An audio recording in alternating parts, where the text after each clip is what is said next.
to get started, I want to invite Chien Nguyen here. He is the site director of Clinton Park.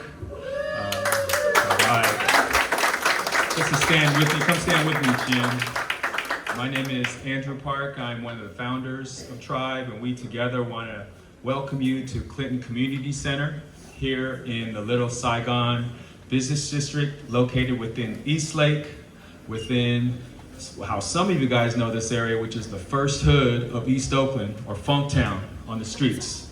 This neighborhood has a storied history, long, rich history, as with so many different areas of Oakland, one that we want to respect, but one that we're also really looking forward to moving together with, building. And we just want to say that we are thankful for you all, the mayor's team, all the department heads that are here, that we're ready, we're hopeful for a clean and safe city. All right, so Chien, maybe just give a word of welcome, because you've been doing so much work, and maybe just a little explanation of what all this is, and then we'll introduce Brooklyn.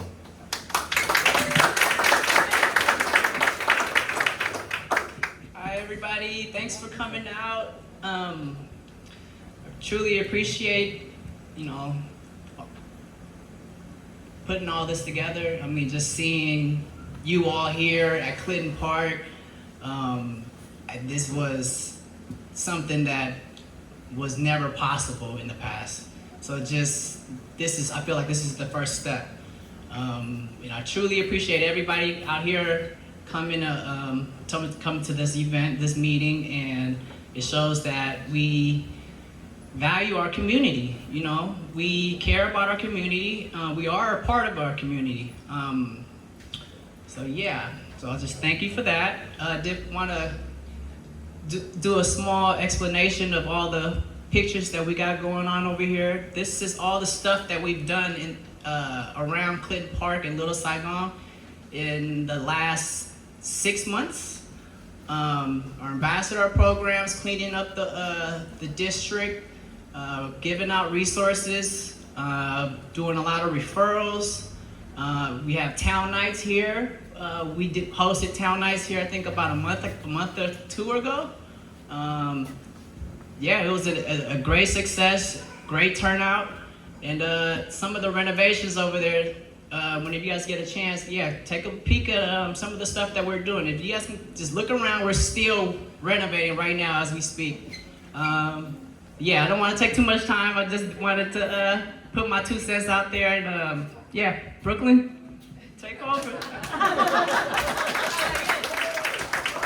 So, before we call Brooklyn Williams, who is the Chief of Public Safety and Education in Oakland, we did want to do a little housekeeping. The bathrooms are just right here, so walk on in, and there's some water in the back. There's also, Keep Oakland Beautiful, or Adopt a Spot is here outside. Please sign up. So, without further ado, I'm going to hand it over to our Chief of Education and Public Safety. Ms. Brooklyn Williams.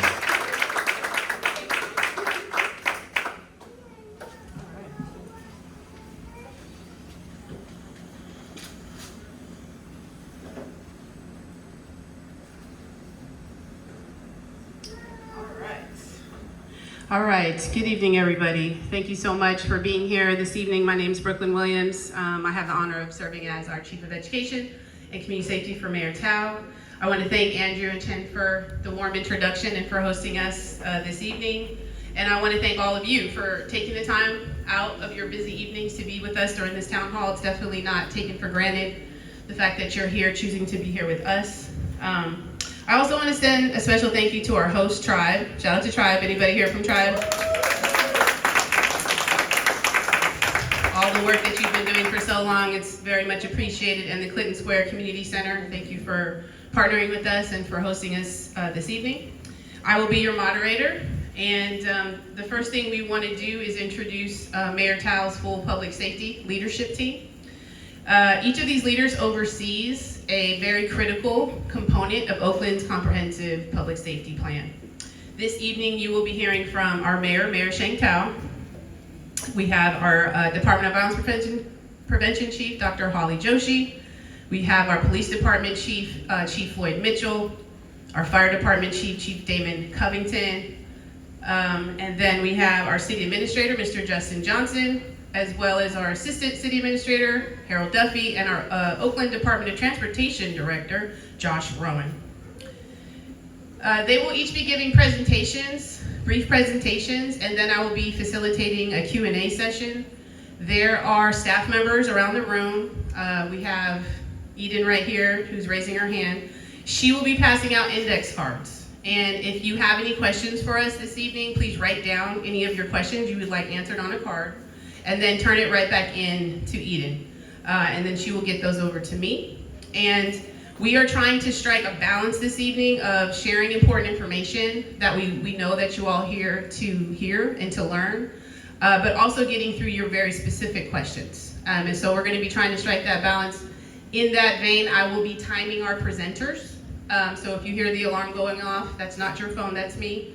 And that's just giving them a signal that they need to wrap so that we can move on. So we're going to try to get to as many questions as we can this evening. However, we know that we might not be able to address all of them. And so be sure that you signed in. If you registered ahead of time, then we have your email address. It's beautiful. If you didn't register ahead of time, that's perfectly fine. We just need you to place your email address outside at the registration table so that we can make sure that you get the follow-up emails with answers to questions, both questions that were answered this evening and also questions that might not be able to be answered. And you will see me sorting the questions, and the team will be kind of clustering them into themes. We're going to prioritize the questions where there's more than one person asking that question. This is our 6th time doing this, I believe. And what we have found is that oftentimes many people have the same question. And so for those questions that have 2 or 3 people asking the same question, we're going to make sure and prioritize those. But we will get to as many as we can. So with that, I'm excited to kick us off by introducing our mayor, Mayor Sheng Thao. She is one of the Bay Area's strongest and most effective progressive leaders. Her family story, escaping genocide, poverty, and abuse, has made her into a determined, empathetic leader.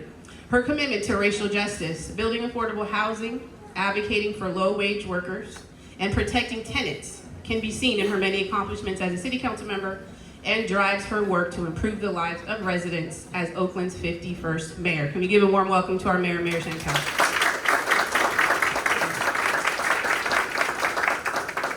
Thank you. Okay, I love my team. So good evening, everyone. I am here today my whole team is here today to really hear from you all. But just to start off, this is my team. A lot of people think that the city runs because I'm in charge of every department. I am not in charge of every department. I have, of course, our police chief here, who's in charge of the police department, fire chief, the fire department, our chief of department violence prevention, who oversees her department. Mr. Justin Johnson, the city administrator, is actually the one who's in charge of all of the departments. It's all his fault. Just kidding. No, it's not. We are a team, a very strong team. And so with that being said, I want to introduce, a lot of people are asked, what is your priority in your administration? It's very basic. Public safety, clean streets, and economic development. And these are the reason why, right? So under public safety, we know that we need a robust police department. And then we know that we need to work with other agencies, right? So working with other agencies looks like what we're doing right now with CHP officers. I'm going to talk a little bit slower because I see there's translation happening. So I do, with CHP right now, we're working in partnership with them, but doing very scoped out work, right? So that looks like they're going after people who are speeding through our residential streets. That looks like taking stolen vehicles, towing stolen vehicles off of our streets. And that kind of like working on the highway area, designated area. We are also working with the Sheriff's Department. You'll see that the Sheriff's Department has been working in close collaboration with OPD on the Blade. I know that the Blade here in San Antonio is a high importance, and so I'm honored to actually have a Mayor's Council on Human Trafficking that is led by survivors. And so if you all have questions about that, please give us those questions. And then of course we want to leverage technology. So making sure that we can actually, because we know we don't have enough officers to go out to 911 calls, we want to be able to leverage technologies to get evidence so that we can apprehend and go after suspects. But all of this is a reactive approach, and so we want to talk about the preventative approach as well. right? So what do we do for the community who are in situations where it's very difficult, where you feel like you have to go and, you know, be a part of this narrative around the crime system because you don't have enough resources. And so this is where we have to invest into the Department of Violence Prevention. And so the Department of Violence Prevention will be talked about by Chief Joshi. And then of course we need clean streets. We gotta feel good about our community, right? And so clean streets is a priority. What you'll see, and I'll stand up since I don't think people can see me in the back. What you'll see is that our team, working with Mr. Duffy here, that we're going out for Oakland Fresh. Oakland Fresh is working with community to clean our streets. We know that it's dirty, but not only will we clean those, we're gonna use the same cameras that OPD is using to actually go after illegal dumpers. We know that they come from outside of the city. We know that some of them is through businesses that don't have trash pickup.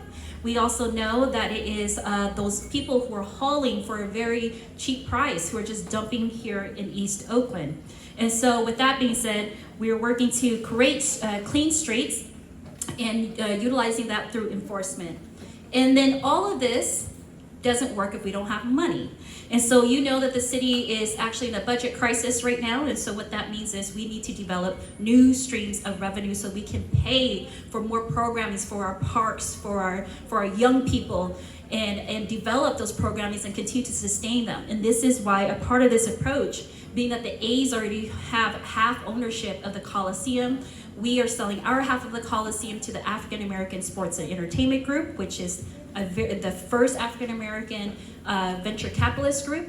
And so with that being said, they're also purchasing the A's half of it. So then we finally will have one owner at the Coliseum. The Hagenberger corridor is my priority corridor.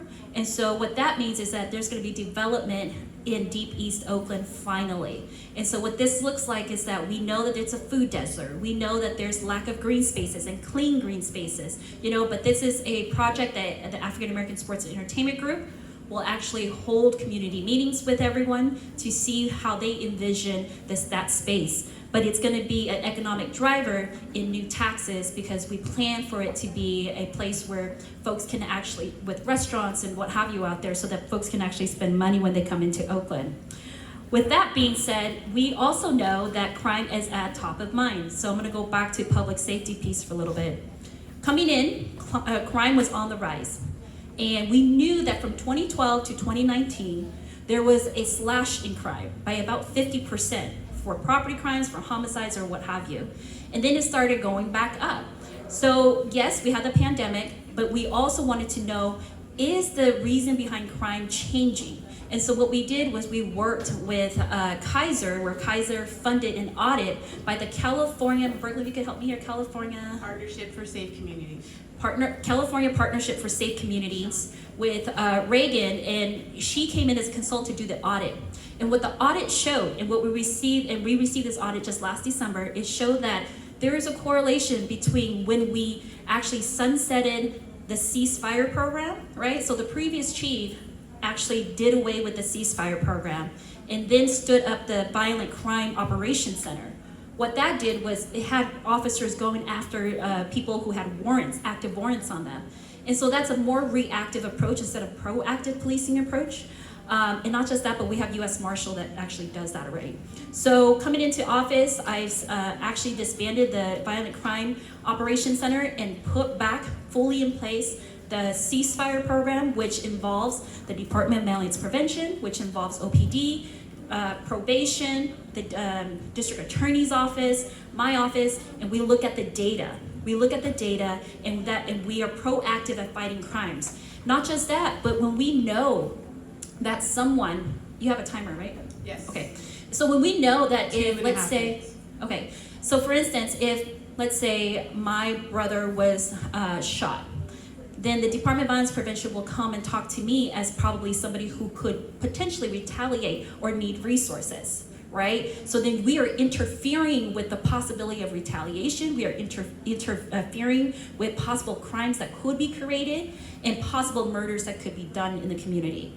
And so saving lives that way, we also know that it is the same people who are at highest risk of violent crime that are actually still doing all of the property crime too, right? Well, not all of them, but a lot of them. And so there's an overlap of like, who does the actual violent crime and who actually performs property crimes. Because we now know that, you know, through our gangs and groups, that crime looks different. It's no longer selling drugs on the street corner. It's more like fencing operations, like bipping someone's car, breaking into someone's window, stealing technology, dropping it off somewhere, and then it's gonna get shipped out to a different country, right? And so that's how the money is made now, so we have to change the way we police. But again, we are very proactive in not just the reactionary part, which is OPD going out and apprehending suspect, but we are also being proactive about the proactive part, which is the upstream around the Department of Violence Prevention, but not just that, but being data driven in the police department. And so with that being said, I will stop there, but I want to say to this audience, every single question is valid. It doesn't need to be on these topics. You can ask us anything. Everything is on the table. We want to be here so that we can actually work better for you. And so, again, this is my executive team. I think that they're the dream team. A lot of these fine folks, it took a lot of convincing for them to come to the City of Oakland. And so the partnership is strong, the partnership is real, and we're excited for really strong changes here in the City of Oakland. Thank you. Thank you, Mayor. All right. Before we get started with the presentation, you're allowed to clap. Go ahead. That's good. And you did it under time. I appreciate you. We did get a little bit of a late start, so I'm going to try to get us through. That's my job as the moderator. Thank you, Sean. You're on it. Before we get started with the next presentation, I want to acknowledge, I think there's someone from Councilmember Bass's office. We are in her district. Just want to acknowledge Councilmember Bass's office and say thank you for coming. All right. So next up, we have our Chief of the Department of Violence Prevention, Dr. Holly Joshi. Dr. Holly Joshi has vast leadership experience and a track record of successfully implementing evidence-based violence prevention and intervention strategies. Prior to taking on leadership in the Department of Violence Prevention in December, she led nonprofit organizations that were focused on improving health and safety, and she spent 14 years at the Oakland Police Department. While there, she held various roles, including the head of the Vice and Child Exploitation Unit, as well as Chief of Staff. She was a member of the executive team that successfully implemented the ceasefire strategy in partnership with community leaders over 10 years ago. She is an East Oakland native, widely recognized for her expertise in the intersections of gender-based violence and gun violence, and her deep collaborative relationships across our beautiful city. Please give a warm welcome to our Chief of the Department of Violence Prevention, Dr. Holly Joshi.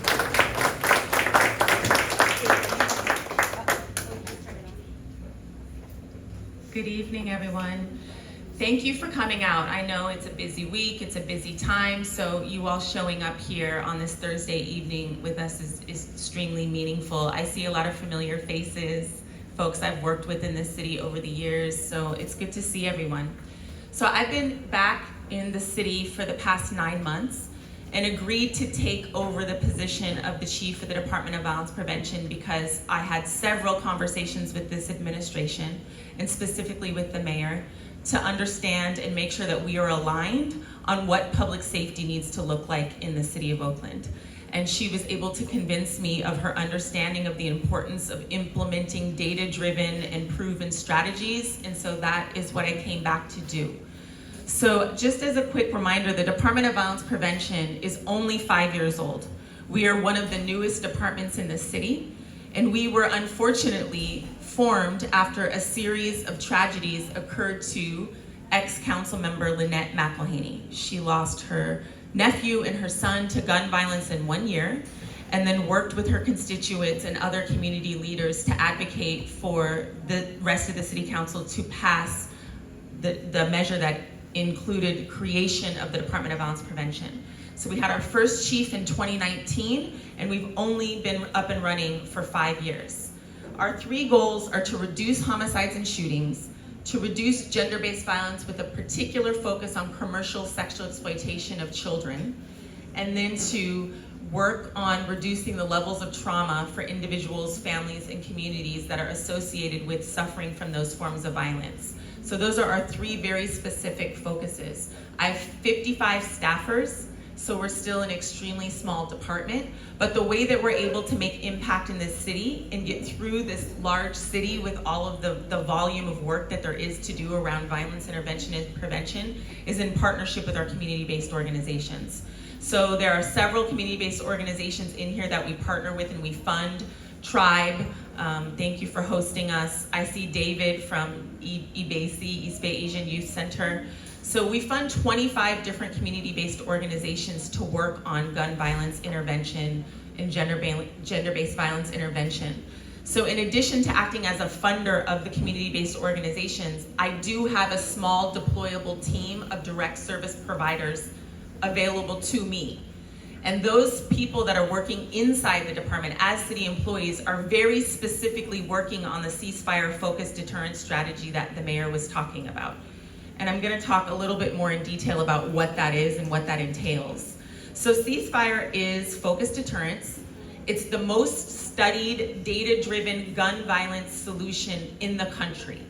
It was brought to Oakland back in 2012 by community members who were watching what was happening in Chicago at that time and how they were reducing gun violence and reducing the footprint of the criminal justice system at the same time. Yes, those two things were coexisting. And they demanded that the city, including the Oakland Police Department leadership, go to Chicago and see what was going on. And so we got on a plane to find out what was going on in Chicago, and we brought ceasefire back to Oakland and began implementing it in 2012. And as the mayor said, from 2012 to 2019, we had almost 50% reductions in violent crime in the city before the city essentially ultimately walked away from the strategy. So this past 9 months, we've spent reinvesting in and re-implementing the strategy. What it requires is cross-sector collaboration. So every Friday, myself, the police department, community leaders, probation are at the table in the mayor's office to go over the list of gangs and groups that are causing the most havoc in this city and that are most at risk of picking up a gun and shooting or being shot within the next 90 days.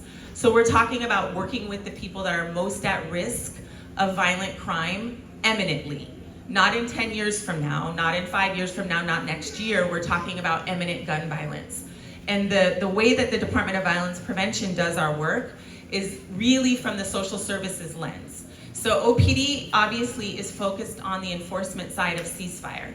So there's a list that is created of groups that are causing the most violence in the city. OPD takes the people that are that they have probable cause to arrest.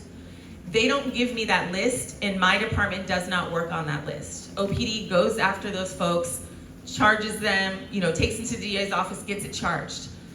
List B, what we call the golden list, are the people that are at the center of violence but are not chargeable. You all know it's difficult to build cases on people, so not everyone that is involved in group and gun and gang violence or adjacent to it is a chargeable case.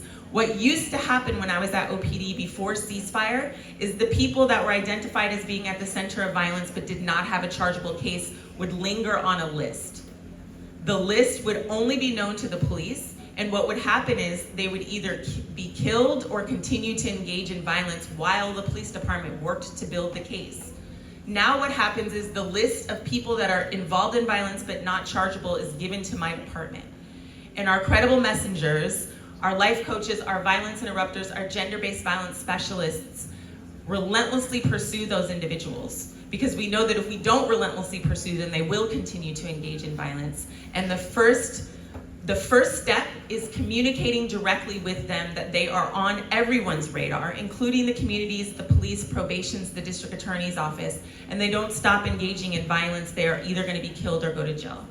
The second part is engaging them in intensive case management. That intensive case management model involves daily contacts with those individuals. It involves at least twice a week in person, and the goal obviously is to get them to change their lives. We use trauma-informed approaches, we use cognitive behavioral therapy approaches to work with folks to change the ways that they think about violence and the way that they engage. The ultimate goal, obviously, is to reduce their involvement in gangs and groups, reduce recidivism rates and have them not be rearrested for violent crimes, and to overall reduce the footprint of the criminal justice system while increasing public safety. The last couple of things I'll say about this approach, which is called community violence intervention, is that this is not just Oakland's approach. This is a field of public safety that is growing across the nation. And in fact, a couple of months ago, I was invited to the White House to Kamala Harris's new Office of Gun Violence Prevention to speak about the work in Oakland, but to also hear their announcement of their $200 million investments in communities across the country that are successfully implementing community violence intervention approaches in collaboration with policing. And so we've recently applied for one of those grants. I'm confident that we are going to be a front runner in getting one of those grants. And the last thing I'll say is that I came back last week from an Offices of Violence Prevention conference in Los Angeles. It was only the second annual conference of Department of Violence Prevention directors across the country. There's more than 50 of us now. 50 jurisdictions have departments of violence preventions doing similar work. And the featured city was Indianapolis. And the reason that Indianapolis was the featured city was because they've implemented focused deterrence, a very similar model to Oakland's ceasefire, over the past 3 years. And they've achieved 30% reductions in homicides and shootings in the past 3 years. Amazing results. But of course, I had to pull the conference director aside and say, so you know, we've been doing this re-implementation of ceasefire in Oakland for the past 9 months, and we're at 27% reductions already. So I expect for us to be the featured city next year. And I say that to you all not to say that we believe that we're bragging or that we believe that our work is done here. We clearly understand that Oakland does not feel safe and is not safe enough for anyone. My family's been here since 1949. I say that to you to say that the strategies that I came to re-implement, that I know that Chief Mitchell came to re-implement, work. And we follow the data week to week to ensure that they work. Because if they aren't still working in Oakland, there's no need for us to waste our time or spend our wheels implementing strategies that may have worked in the past but no longer work now. So again, it's data-driven strategy that requires cross-sector collaboration between the Department of Violence Prevention and police. I think the narrative that has been sold in Oakland for a few years now around it's either intervention and the Department of Violence Prevention or policing, we can effectively put that to bed. It's the Department of Violence Prevention, intervention, and policing that work to reduce violence in this city. Thank you. All right, thank you, Dr. Holly. So we're going to do one more presentation from our police chief, and then we'll pause there to do some questions specifically about crime and safety before moving on to the additional presentations representing Clean City. So I'm going to introduce our new Oakland Police Department Chief, Floyd Mitchell. Chief Floyd Mitchell began his career as a patrol officer with the Kansas City, Missouri Police Department. After 25 years of impeccable service with Kansas City, he accepted the police chief position for the city of Temple, Texas. In 2019, Mitchell was appointed as the 23rd police chief for the city of Lubbock, Texas, where he served until September of 2023. Chief Mitchell is a veteran of the United States Air Force. He has earned both his BSA and MBA degrees in business administration from Baker University and is a graduate of the Certified Public Manager program administered by Texas State University. He is a graduate of the 236th Federal Bureau of Investigation's National Academy, Quantico, Virginia, and the Police Executive Research Forum's Senior Management Institute for Policing at Boston College, a man that is well-traveled and is now with us in Oakland. Please give a warm welcome to our police chief, Chief Floyd Mitchell. Good evening, everyone, and thank you for that warm welcome. And I'm very excited to be here and making my way around the city to meet the different communities and the different folks in the community and the leaders that are helping us make Oakland as safe as we possibly can. We started this road tour early in the spring, so I had my summer safety plan. Now it's more of the public safety plan, and it basically piggybacks on the ceasefire plan and how we go about making the community safe. One of the things that I noticed when I first got here is there are a lot of questions regarding the data that we report out in regards to crime. And just like Dr. Josie talked about, our homicides over this past 9 months that they've reinitiated the ceasefire plan have really shown huge benefits to our public. And there's been a lot of questioning about the data that we put out. So I want to take a second and kind of go over some of that data so you understand where we are. And this is as of September 25th, 2024, and talk about how I can truly look you in the face and tell you that the data that we're reporting on is very, very accurate. Because there is a victim that goes along with this data. So when you look at our violent crime, just as Dr. Joshi talked about, when you look at our homicides, we are 27% down in that particular category. This time last year, there were 93 people murdered on our streets in the city of Oakland. As of this year, there's only 64 people that have been murdered on our streets in the city of Oakland. That is a 27% decrease. When you look at our aggravated assaults, those are 14% down for this year. Our sexual assaults or rapes are down another 14%. Our robberies are down 24%. And that's a huge increase over last year. Our burglaries are down over 53%. And this is the one category that I'll put an asterisk by. We have an online reporting system. And because we have an online reporting system, that means if you are a victim of a larceny, someone steals something from you, someone burglarizes your house or something like that, and you want to report it online, there is a slight delay.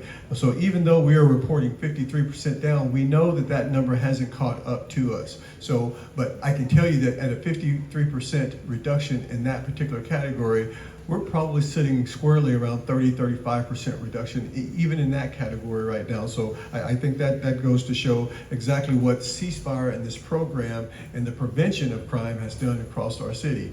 I always finish going over the stats with this. I know that if you are a victim of a crime, it doesn't matter what the numbers say. It's how we feel, and how we feel in our communities, and how we feel in our homes, and about our children playing out on the street. So we are working hard to try to communicate to our public that what we're working on right now, and the ceasefire program is working, but it's going to take time for us to bring back that feeling of safety that everyone desires, and we're working hard for that.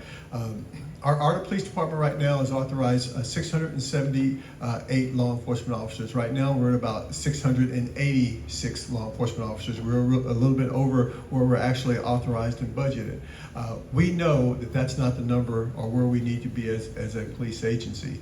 Working with the Office of Inspector General, we have a consultant looking at our city, the size of our city, the population of our city, and the demand on our city as it relates to crime to help us communicate to not only our public, who helps finance their police department, but also our council, who are the decision makers in how to budget for our police department to increase that number. And we should have that document at the end of the year, and that will help us as we look at a long-term strategic plan on how we go about addressing the crime and the occurrence of crime throughout the city of Oakland. So I just wanted to start with that. Now getting back to the PowerPoint. How we go about reducing crime and how we look at crime is, talking about our gun crime intelligence center, our violent crime, those crimes that involve people that are using guns to commit crime. And one of the things that we'll look at is our assaults, meaning victims that have been shot or injured through the use of a firearm, is down 31% in our city for this year to date. But we take that data and we put it into our NIBINS unit, or our National Integrated Ballistic Information Network, so we can connect the dots that if this gun was used in this crime, it may be used in another crime. And when we recover that gun, where did it come from? Did it come from New York? Did it come from Texas? Did it come from Chicago? How did it get here, and how did we end up using that in a crime? And can we put other cases on the person that we caught with that gun as we put the cases together? Our criminal investigations unit, they identify the suspects and subjects that are involved in this criminal activity. Those that we can charge, we put good cases on, and those that are seeking our help through the Department of Violence Prevention, we direct over there to them. But our detectives work extremely hard at identifying crimes, connecting the dots and getting the video cameras, the victim statements and things like that, to put cases together to present to our DA's office. Now, I know there's been a lot of conversation around our relationship with the DA's office as well. And what I can tell you is the police department is just one piece of the total judicial system. And we work hard to put good cases together to present to the DA so that she may identify which cases she wants to prosecute on and which cases she doesn't. In those cases that she says more work needs to be done, we go back at that and we do that additional work. The other piece that comes that goes along with public safety and how people feel about their public safety is our traffic enforcement. You know, as the mayor indicated, we are working with and partnering with the California Highway Patrol to make our streets safer. We work with the Alameda County Sheriff's Office to help us when we are not performing a project or committing a full-time presence on the blade. We are working with them so they know that, hey, we're not going to be in full implementation on the blade during this time. Can you be in that? Can you be in that area so we can have a visible law enforcement present in these areas all the time? Our traffic unit consists of 1 sergeant and 6 officers. Those are the folks that you see on motorcycles, and they're out deployed each and every week, trying to keep our streets safe, trying to make put again that visible presence to make people slow down and obey the traffic laws. Sean, you ready? So the next slide is really partnershiping with our other city and state elements, working with DVP, working with the Oakland Department of Transportation, our encampment management team, our micro team, and our homeless outreach team to look at the quality of life issues that are facing our community. As the Oakland Police Department, we are but one cog in that wheel, but we know we have to work with our other city departments, state and federal partners to make sure that we get that done.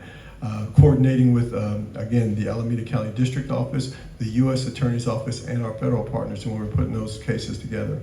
One of the big things that has taken a hold for us this year is the implementation of our flock camera implementation.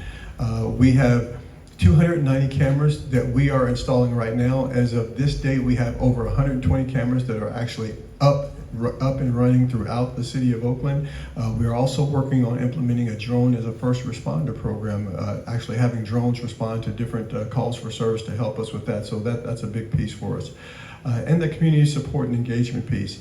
You know, coming out to these type of community engagement events so you can have FaceTime with us one-on-ones and tell us what's actually affecting your neighborhoods and how we can work together to try to address those issues, our faith-based community and our school and not-for-profits.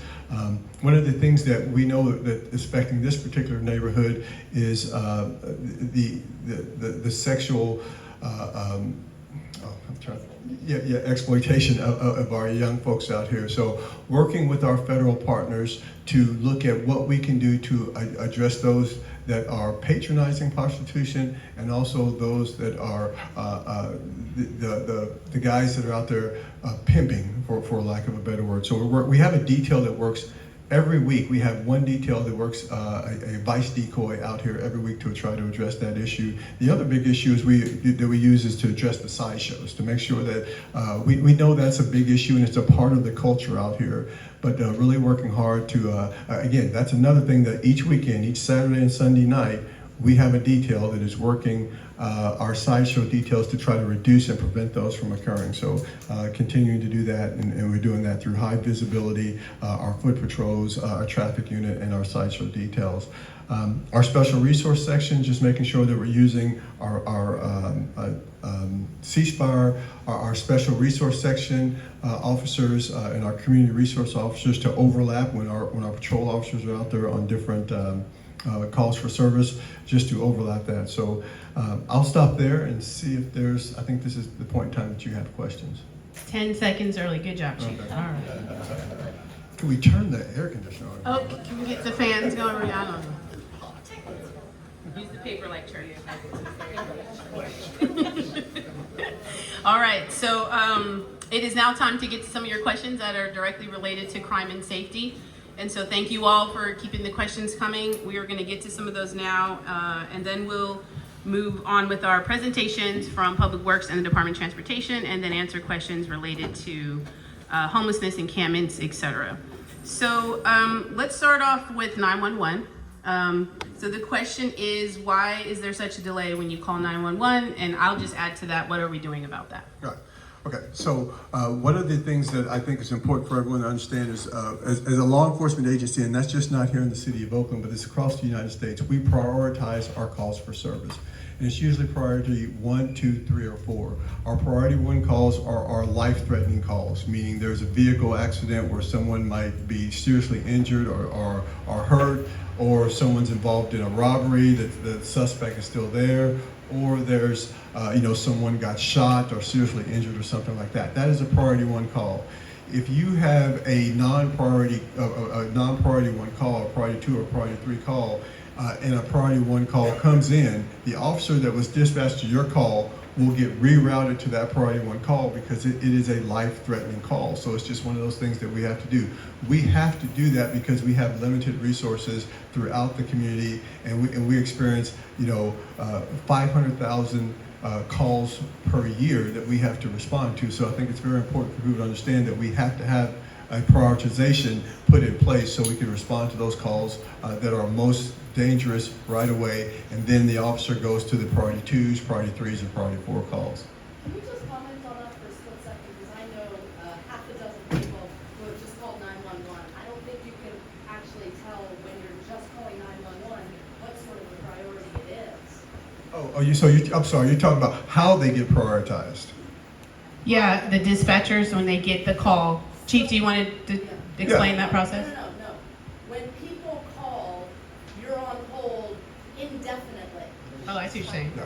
Well, So I about don't the think CAD I'm holding system? indefinitely because No. It's, indefinitely means forever. So you're saying you're no one ever picks up ever. So there's a fine line between when a person is like, sorry, there's nobody coming, and it's been 2-3 hours. Well, And this, we're talking. I mean, right. yeah. So, but there's a difference between saying indefinitely and saying no one picks up the phone. Sorry, when you're calling 911, you have no idea if a woman's being raped, if you've got somebody coming in the front door, if somebody's got a gun to your head. You're on hold with 911 and nobody's picking up the phone. Right. Yeah. Well, and I have to say, that goes back to our 911 system, the way the system is designed. So, in most cases, you have 10, depending on the size of the department, could have 10 or 20 lines coming into 911, and they get put in a queue, and we have call takers that pick up each of those calls as they come in. We have a limited number of that, so I mean, we don't have 20 people to pick up each line all the time. We just don't have the staffing for that. So as these calls come in, the call takers picks up the phone, asks you, and says, 911, this is your emergency. Once they find out what it is, they prioritize the call and put it in its queue. I understand what you're saying. You're saying that the dispatcher doesn't know that it's a priority 1 or priority 2 call at that time, and you're absolutely right. But the system is. Nobody picks up the phone. Yeah, so Right. why don't, I just want to Yes. suggest that the mayor talk about the hiring Yes. efforts and the CAD system. Yeah, no, so the chief is correct. And knowing that when we came into office, I've been in office almost 2 years. And so coming into office, we've had, our 911 system has been antiquated. I called 911 having an emergency when I was a council member and was put and got the busy signal. Like, it is your worst day, so you want someone to pick up the phone. So with that being said, coming in, what we realized was that no one's ever invested into our 911 system. It's been 20 plus years old, right? And so that's when we invested $2.5 million into the system to update the infrastructure.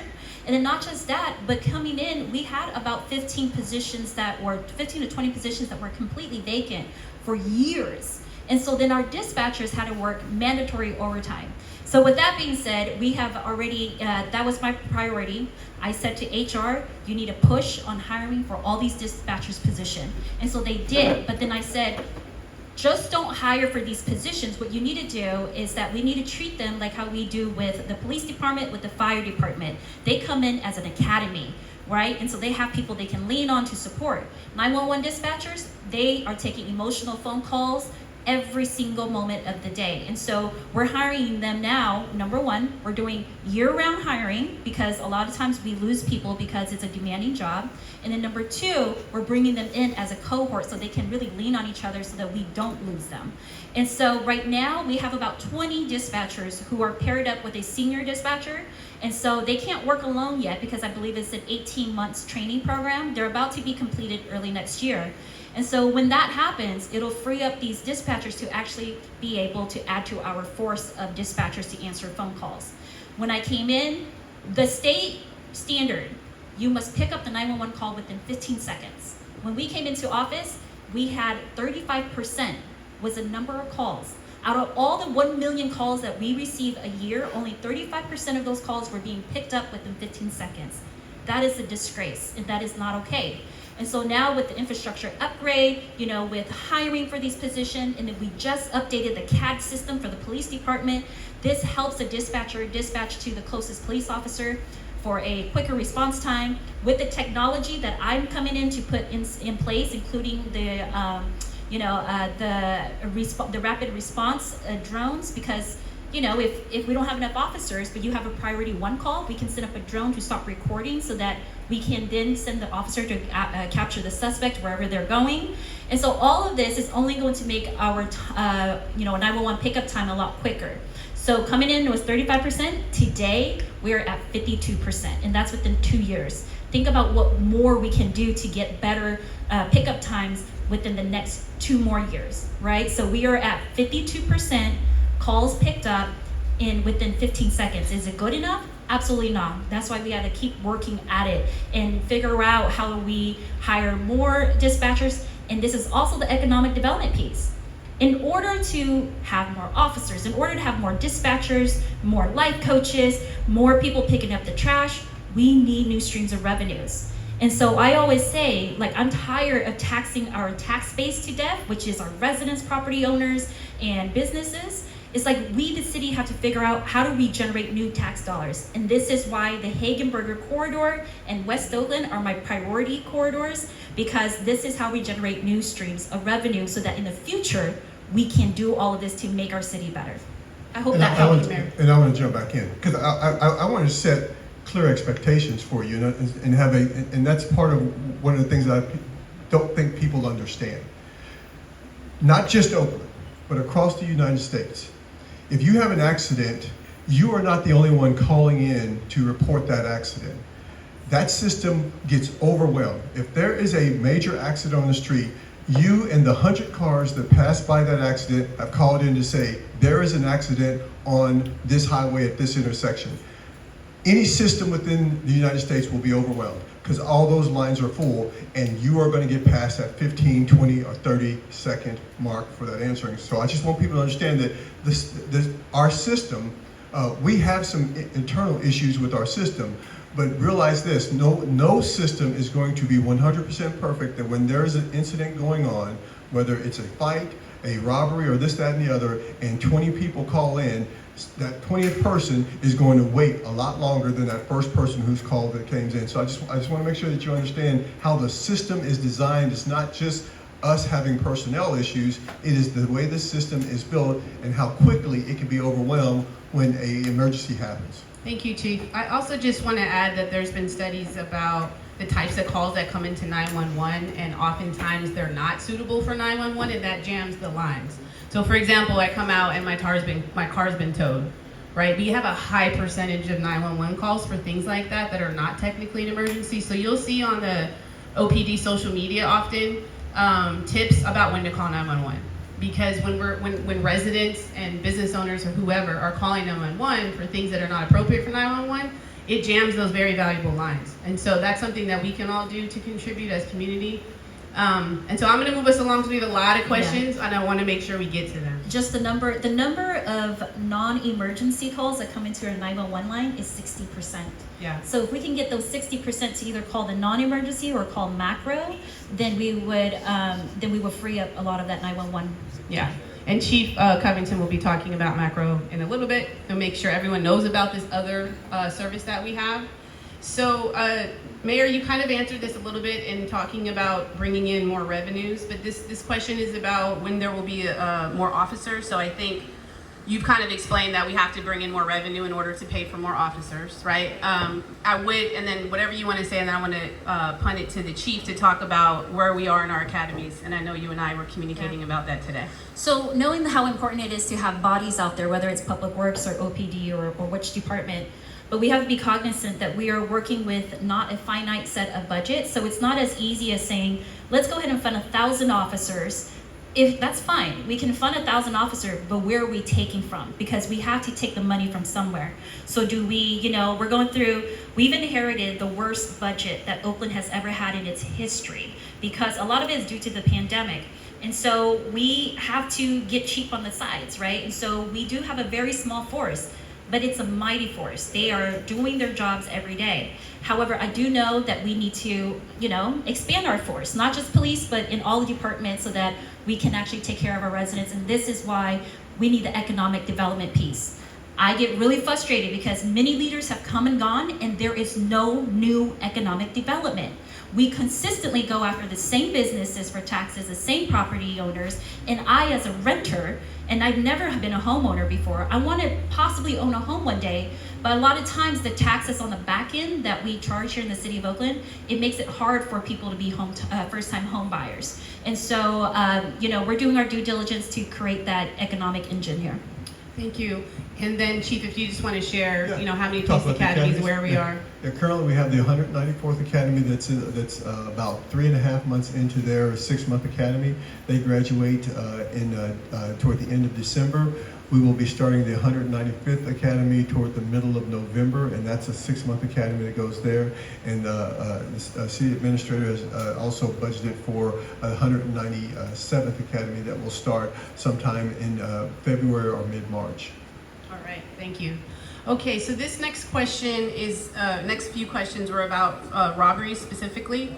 I know that Chief Joshi and the mayor explained that the ceasefire strategy focuses on the folks who are at the center of violence, specifically gun violence, and that those folks are often the ones committing robberies and burglaries. So even though the stated goals of ceasefire are about reducing shootings and homicides, oftentimes it also reduces robberies because they're the same folks in many cases. But if there's anything we want to add, it's not just the ceasefire strategy that's helping us, because again, we're on the decline. But what else is OPD doing to specifically address robberies? And then I have a part 2 after that. Yeah, the biggest thing is we're identifying those groups and gangs that are committing these robberies. There are crews that are going out there doing a number of robberies, and they're not just doing one a night, they're hitting 2 and 3 victims each night. We're using our technology to identify those folks, put good cases on them, and present cases to the prosecutor's office, and presenting good, solid cases in hopes that, the charges are filed and they're held accountable for the activities. Yeah, and can you share a little bit, there's no question specifically about the cameras on here, but I know that we have like 100 cameras up, and I think we've already been able to apprehend a few robbery suspects with the use of those cameras. Yeah, our new flock system, the system that we've done a couple of news cast on and news post on, help us identify that. And again, whether they are committing robberies here in Oakland and traveling to other cities, because a number of the cities in the region have these flock cameras, we are getting hits on those cameras and identifying those subjects that are involved in these robberies, and coordinating with our federal partners and our other state and city law enforcement agencies to put good cases on them and present to the prosecutor's office. All right, excellent, thank you. So this next question is specifically about small businesses. There's a couple of folks inquiring about small businesses, and I just want to say this is one of my frustrations is the amount of news that's on about Oakland on the news that kind of puts a target on our back about what's happening here. And so folks are kind of saying that they feel like criminals feel emboldened to come to Oakland because of all what's on the news about crime. And so people feeling like people come here because they think they can get away with it. This question is specifically about the priority of burglaries, right? And I think it would be helpful to explain the difference between a robbery and a burglary, because I think a robbery is more of a higher priority. But what are we doing to address burglaries as well? Yeah, burglary is when someone steals something from your home or from your business and you're not there. A robbery is when they actually use force, taking something from your person, or the business, and there's a customer there, or they're stealing from the business itself. You know, from a burglary standpoint, working with our communities and working with the residents to make sure that they are hardening their target, making sure you're doing everything that you can to prevent your home from being burglarized or your vehicle from being burglarized. The key is from a law enforcement standpoint, is to deter those who would commit these crimes from doing those crimes, and part of that is holding people accountable from a prosecution standpoint. But we do have our undercover officers out there doing robbery detail and doing burglary detail to identify these guys who are doing these crews, especially when it comes to some of our business and that are, you know, using cars to knock in the doors and take all of the businesses' property there. So we do have that going on throughout the city. I just want to, can I add something to that? And you know, even with the preventative measure around protecting our businesses, we are looking into, from the administration side, the updating policies around, you know, we need to put bollards sometimes outside of the businesses because it's too easy for cars to literally smash into your windows. And so right now the process is pretty difficult to actually implement bollards right in front of your storefront. And so I'm working with my team here, which Josh, if you want to talk about it, Director Rowan, if you want to talk about it a little bit more, is till that we can make it easier for businesses to say, look, we need bollards in front of our spot. It is too easy for people to come, break in. You know, even with the bollards as a deterrent, because even if you're running in to try to steal something, you as probably the people who are the suspects or the criminals who are doing this, they're gonna think twice, because what if they come out and run into the bollards, right? It's gonna be in their way, so they'll think twice. But if you have you wanna say a few words on that, since we're on the topic? Yeah, real fast. Josh Rowan, Oakland DOT. What happens is we manage the right-of-way, and everything gets lumped into either a minor or major encroachment. And so those are fairly difficult processes, and what we're trying to do is break things out separately. So one of the things we've done is we've made it much simpler to get a sidewalk cafe permit. That was our first effort. What we're currently working on is we've seen a lot of requests for what can I do to harden the front doors? And so that's what we're working on presently as a legislative effort to enable a much simpler process to put bollards in front of in the right of way to harden up front doors. And our operating philosophy is, how do we make it easier for good people to do good things in the right of way? And so as you see things that help your business, bring those to our attention, because what we want to do is break those out individually so that it's not getting lumped into the minor encroachment permit, or heaven forbid, the major encroachment permit, which can be very time consuming and costly. And so as we see these patterns develop, we'd like these to be individual permit processes, which oftentimes does require a change to the code, but we do believe that they're important enough that we will take that effort to make it happen. All right, thank you, Director Rowan. Okay, we're going to do 3 more themes because I want to make sure we have time to move into the Clean City and Fire. So it's related. I'm trying to keep a wavelength here of one thought process. So this is still related to robberies, and specifically about our young people. This person said that a lot of the robberies around 7-Eleven were committed by young people riding public buses, I think it says. What's the city doing to cut down on crimes committed by young people in particular? And so whoever wants to take that, feel free. I know we have specific programming that's funded through our Department of Violence Prevention. I know there's... All right, they're gonna tag team. Go ahead, Chief Joshi. So I'll just talk specifically about the prevention and intervention work being done by the Department of Violence Prevention, mainly by our community-based organizations. So we did get a fairly large federal grant to work inside of 7 of the most vulnerable Oakland Unified School District high schools. So we're in 4 of the main high schools and 3 of the continuation high schools. And we send what we call a school violence intervention and prevention team into the schools. If you all remember, after the murder of George Floyd in 2020, OUSD voted to disband their school policing unit. And a lot of times I think what we do is we're trying to do something new, but we tear down something old before we have something new in its place.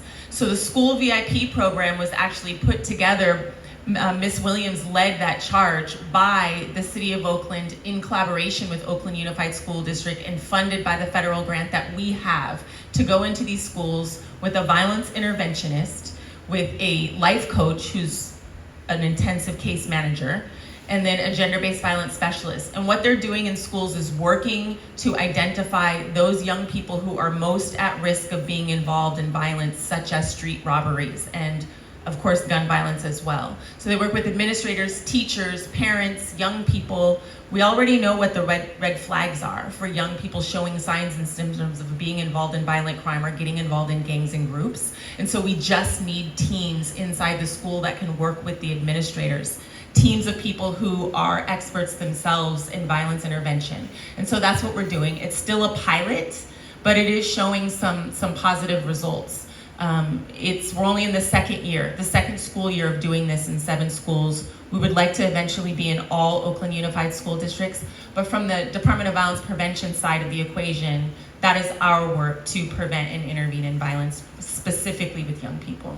Thank you, Chief Joshi. I'll just add that as a part of the ceasefire strategy, when young people come across that table, which is basically meaning that they've been identified as either at risk for shooting or being shot, Chief Joshi has 3 specific youth life coach staff that will engage with those young people and do relentless pursuit to find them. So we have the school-based work, but we also have a strategy to relentlessly pursue young people who are not going to school, right, and who are out trying to make money in different ways, which includes robbing people. And so she has a team, and also Tribe, eBayC, and others have funded positions that engage those young people after they've been arrested. I'll just answer for you, Chief, which is you pursue and enforce the law when it comes to whether you're a young person or an adult. So just for the sake of time, I'm gonna move us along on that one. So this question is specific to this region. So folks are just wondering, this is worded with lots of different contexts, but I think essentially they're just like, what are you doing for us in Little Saigon, specifically OPD and DVP? Well, we have, like I say, the area captain. We have 6 areas throughout the city of Oakland. Each of the captains have a specific area, and they have 3 lieutenants, and they're basically the chief of police of each of their areas. And what they do is make sure that they're deploying folks, whether they be on foot patrol, whether it be on individual districts, and communicating and reaching out to each of these folks to see what's going on. We have a meeting every morning at 8 o'clock, and we talk about what's going on in each of these areas. And when we identify a crime pattern or something like that that's occurring in each of these areas, make sure that we're relocating those resources to address that specific crime or occurrence of crime or pattern of crime that's occurring within that particular neighborhood. Right. Thank you so much. Did you want to add? Yeah, very briefly. The 2 main agencies in this area that are your anchor agencies that we're funders of are Tribe and East Bay Asian Youth Center. And they're funded to do some very specific and impactful programs. Obviously, we need to be able to scale these programs, but we do know that some of the things that they're doing are evidence-based and work extremely well. The violence intervention work that they do in this particular community, where the folks at Tribe and East Bay Asian Youth Center have the most relationships, is extremely important because they respond to homicides and shootings after they've happened in order to prevent retaliatory violence by intervening with the people that would retaliate. They do proactive outreach to young people in the area, getting them involved in programming, life coaching, job training, et cetera, et cetera. Thank you, Chief.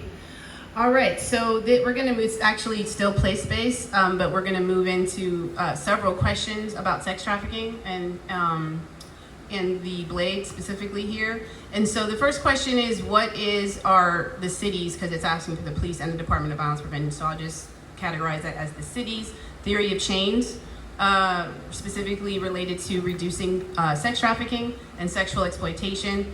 I think I'll start by just saying that we have the Mayor's Advisory Council on Human Trafficking, which is a partnership with police, the Department of Violence Prevention, the DA's office, the probation department, as well as many survivor leaders, so folks who were trafficked at one point in their life, who've gotten out of that life and have come back to give back and help other victims of sex trafficking. And so we all come together twice a month to work. Our theory of change is really simple, which is prevention, intervention, and enforcement. And that you need all of those things in order to address. There's not a silver bullet issue or a silver bullet strategy that's going to fix this issue. And so what I'll say is prevention, and there's another question related to how are we keeping young people from being groomed into this market, which is $1 billion market, as we know. And so what I'll say is our prevention subcommittee is very much focusing on our young people and doing public awareness campaigns, specifically in our schools, to help our young people and the caring adults that they're around to identify signs of grooming, right? And so sex trafficking isn't just about being kidnapped on the street. It's also with people who act like they're your friend or your boyfriend, right? And then groom you into this life. And so the prevention subcommittee is really focused on public awareness so that adults who can see the signs and then also have resources for those young people that they identify that maybe are already caught up. And then our intervention is working on things like housing.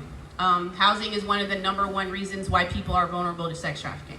It's just that simple. And so they're working on improving our emergency housing systems and our transitional housing systems. And then enforcement is where I'm gonna kick it off. And then Chief Joshi, if you wanna add stuff, but enforcement is really focused on interrupting the market on the blade. And there are several enforcement strategies that are being implemented. And Chief, if you want to start off, and then I can add as well if you want. Yeah, I can tell you a few things that we're doing. I've gotten told that I can't talk about a whole bunch of things. Right now, like I said earlier when I was giving my presentation, we have a weekly vice operation with OPD officers that we conduct on the blade.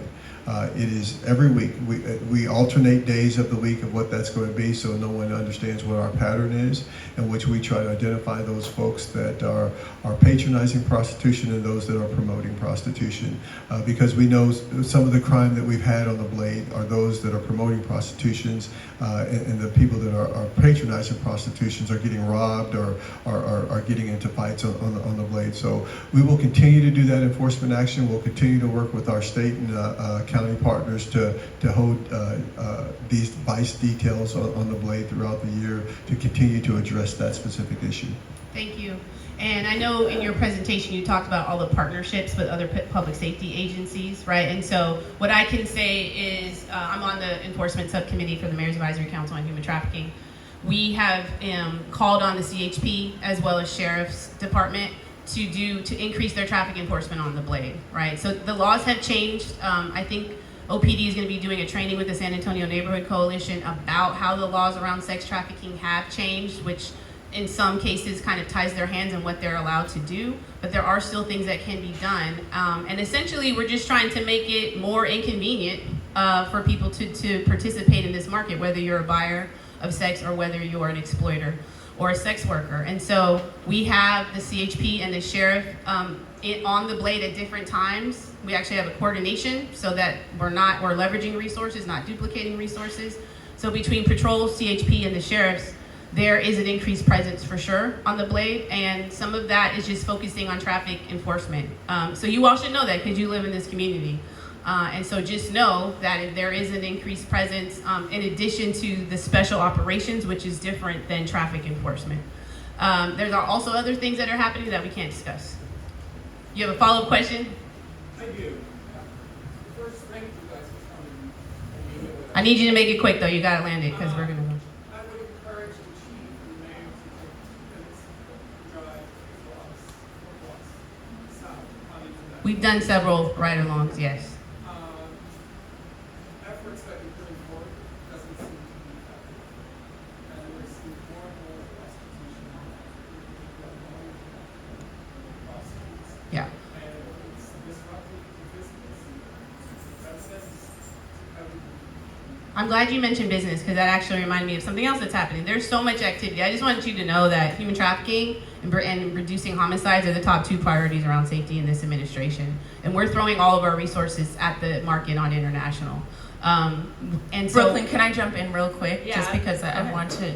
So, sir, I'm going to be very, very transparent with you here and hopefully don't get in trouble for it later. But Because I spent the past 20 years of my career working at this intersection of gun violence and trafficking, and have worked with Andy Nelson, who's next to you, over the past 20 years, specifically from this First Avenue to 27th Avenue corridor for years, I'm gonna tell you one of the biggest things that has changed and that we're struggling with. We know that sex trafficking is a business. Business is always driven by demand for service. The demand side of this equation is the Johns that come into this city to purchase sex. If there is no responsibility placed on the Johns for coming into the city to buy sex, we are going to continue to try all of the strategies that we're trying, and we're gonna get nowhere. And so if OPD is arresting Johns and nothing is happening after that arrest takes place, we are going to continue to spin our wheels. So I can tell you that on the mayor's task force, we have been working diligently with the new person that the district attorney's office has assigned to the trafficking task force. They just gave us a lawyer a couple of months ago, and we have been trying our best to find alignment with that attorney around some plan for accountability for Johns that are arrested in this city. We're brainstorming community courts, John schools and buyer education, like where can we land somewhere where we can agree? And that is, I'm gonna just be honest with you all, one of the biggest sticking points on this issue that I've been working on for 20 years. We are now in a situation where we need to land on an accountability plan for buyers who drive the market. Yeah, thank you, Chief. And the only thing I'll add is that we also have folks who are addressing, thanks to you all actually, and specifically I just want to lift the San Antonio Neighborhood Coalition, who is partnering with us pretty closely. Was that a shout out too? All right, Andrew. So they lifted and flagged for us some businesses that popped up that are catering to this market. And so we have done inspections on a weekly basis of those businesses, some of which have been cited, some of which have been given warnings, but it's on our radar. So we're also trying to address it from that angle. Thank you, Chief Joshi, for those remarks. I think the last question, someone just asked what and where is the Blade? So sorry, the Blade is pretty much right outside. It's international from like 1st to 24th. And all you have to do is, drive straight down this street, and that's what we consider the Blade. I'll just leave it there. So yeah, and then this last question is about how do they learn more about what we're doing on the task force. This is another question we got earlier. Our prevention subcommittee is putting together materials for us. We had to stand up the council, and we had to get to work in order to be able to have something to report, so we're currently working on that now. I think we got a suggestion from a previous town hall to have a specific outreach event or town hall like this, specifically about what we're doing on that council. And so that is in the works, and we will make sure that we get that done. I'm gonna do one more question around safety, or actually technically two. Chase policy. So the question is, will you be revisiting the current pursuit policy that restricts officers?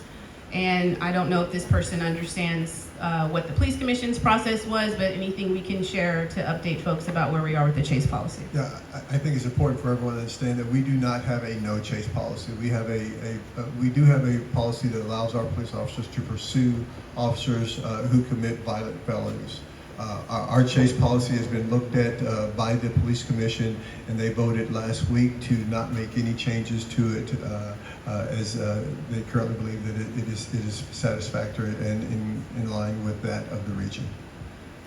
All right, But, go ahead. Can you please explain how the police commission has full authority over themselves and we do not? Yeah, so the police commission is an independent body filled with residents that meets on a regular basis to discuss policy related to OPD.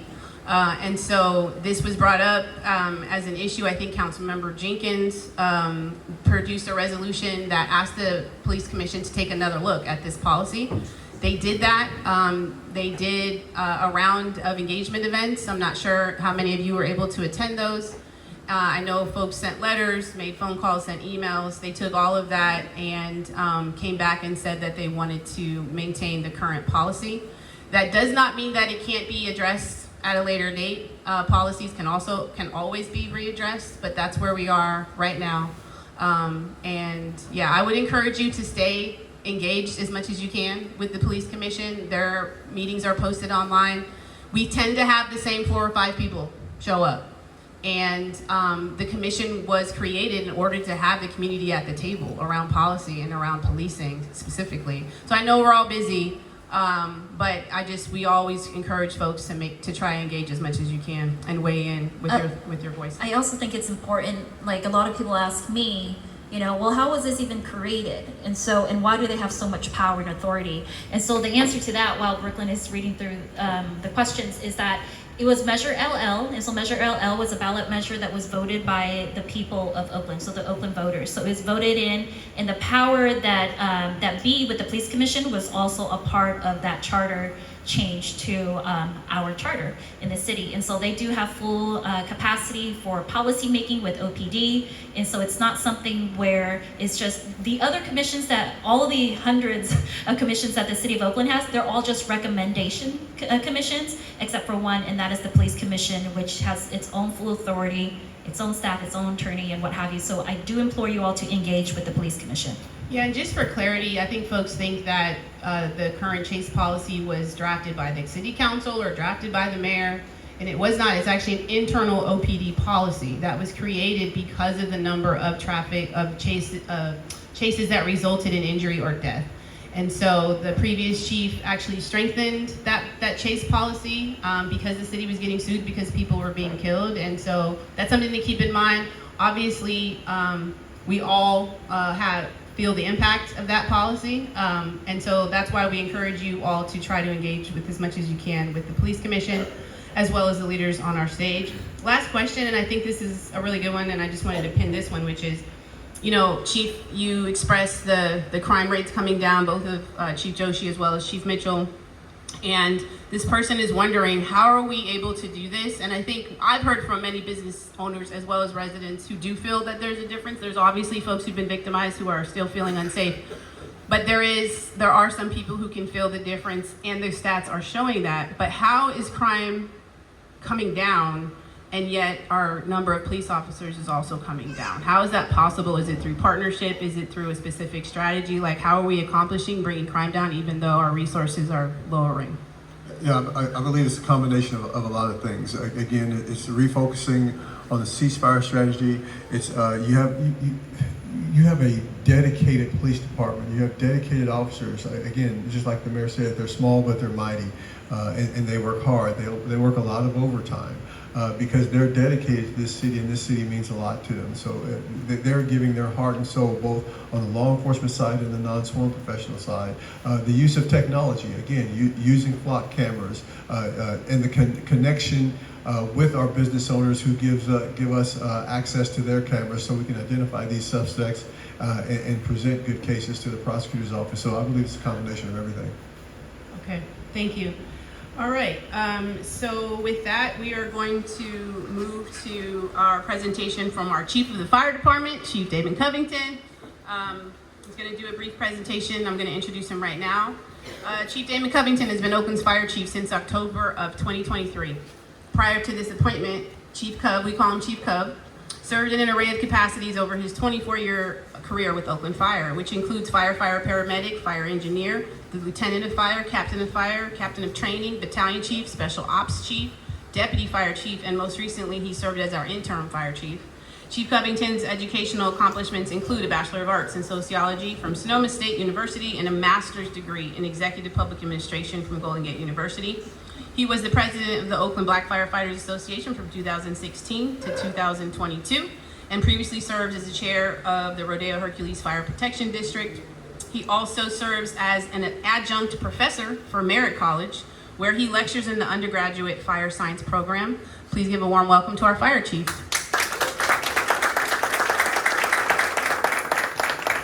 Thank you, Brooklyn.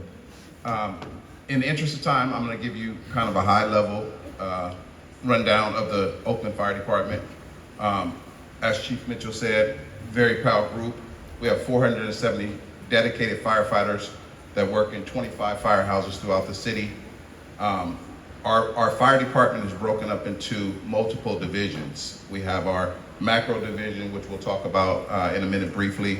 Our operations division, which is our engines and trucks that you see driving around that respond to about 85,000 calls a year. So it's a very busy department. We have our EMS who handles all of our medical. We have our emergency management division who handles all the emergency preparation for the entire city. And then we have our dispatch, which we've talked about dispatch quite a bit. We also have some of the challenges that OPD has retaining and recruiting dispatchers. So we are, and that's across the region. You know, everybody I talk to, every fire department I talk to, every police department I talk to, dispatch is at the tip of the sword. So we understand what you're saying, and we're looking at some regional configurations that might work a little bit better because we're all having the same challenges. So one of the things I'd like to say, as the fire chief, I quickly realized how dependent I am on everyone on this stage. It truly requires collaboration to be effective in the city of Oakland. We're all understaffed. We're all, working extremely hard. And as force multipliers for each other, we can get a lot more done. And we are dedicated to making the city as safe as we possibly can. From a fire department perspective, that means getting out and doing, over 30,000 inspections of our homes, especially in the extremely high fire severity zones in our hills, right? We're dedicated to finding funding sources. We have a measure that's coming on the ballot that we can use to cut our vegetation back and making our city more fire safe. So you guys will see more and hear more about that. We'll talk about that a little bit later. But we're doing everything we can from a fire department perspective to make our city as safe as possible. Like I said, we're a very busy fire department. Some of our stations are running upwards of 20 to 25 calls a day, especially in our really busy areas out east. So when you see one of our firefighters, give them a hug, please, because they're working very hard to keep us safe. One of the things I want to talk about is macro. I don't know how much you guys know about macro, but I'm going to give you a little crash course on macro tonight. But I also want to talk about the opportunity for our citizens to become part of the Oakland Fire Department. As I said, Oakland is the fire department is a very diverse department. There's something for everyone. If I look around this room, I see some people who might be able to kick in the door and put the fire out, and I see some people who might be able to answer the phone for our dispatch. And I see other people who could work for macro. So there's something for everyone, especially our youth. We're really trying to create inroads to our schools. We have created inroads to our schools, OUSD. We're trying to get them as young as 12 to plant the seed in their head that one day you can be a public servant, you can serve your community, you can give back to your community, whether it's on a fire engine, whether it's with macro or our Fire Prevention Bureau, there's something for you. So please spread the word. Tell people we want them to be involved. We really are recruiting hard for public safety, police and fire, Department of Public Violence Prevention. Thank you, Dr. Joshi. There's something for everyone, so please get involved. A little bit about macro. Has anybody heard of macro? Yes. 3 people have heard of macro. Okay, so that tells me we need more outreach. So macro is our newest wing of the fire department. Macro stands for Mobile Assistance Community Responders of Oakland. Macro is tasked with handling all nonviolent calls to 911. So anytime someone calls 911 and says there's a person down on the ground or someone's having a mental health crisis and they're screaming in the plaza, we dispatch macro to that call. Macro can come, they're trained to de-escalate situations. If there's any type of violence, any type of weapons, that's not a macro call. That's a 911 OPD call, and maybe macro can come assist once the situation has de-escalated. But macro is 2 years into its existence. It's done a fantastic job of growing, and we are figuring out many, many more ways that macro can help our community. The mental health piece is a very big piece, and it's definitely something that they've done a great job of doing. They're very connected with the unsheltered population. They deal with them on a day-to-day basis. But as the city administrator can tell you, we talk all the time about what more can macro do. And so we want to hear from our community about what more macro can do. What are some of the interactions you've had with macro? What do you think macro could help you in our community do? I'm extremely happy to say that our next macro meeting, which is on the 23rd of October, is our first public macro meeting. So when I say public, to this point, we were recruiting for our advisory board. We were getting our ducks in a row, but now we're going to invite the community to come in and be part of our macro meetings, give us agenda items, talk to us about what do you think about macro and how macro could be better. So please go to the City of Oakland website, click on macro, and it'll give you all the agenda items and dates that we'll be having meetings, and we'd love for you to come out and be part of our voice of macro as we continue to build it out. Thank you. Thank you, Chief. I have a few questions for you. Let's keep the theme of macro. So this person is asking about our mentally ill neighbors. Are there plans, or what's the plan for folks who are mentally ill roaming in our neighborhood?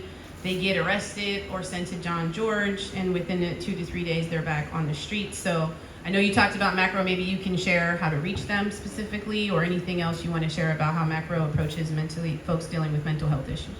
Absolutely. So macro does not have the authority to arrest anyone or put them under a 5150 hold or any of those things.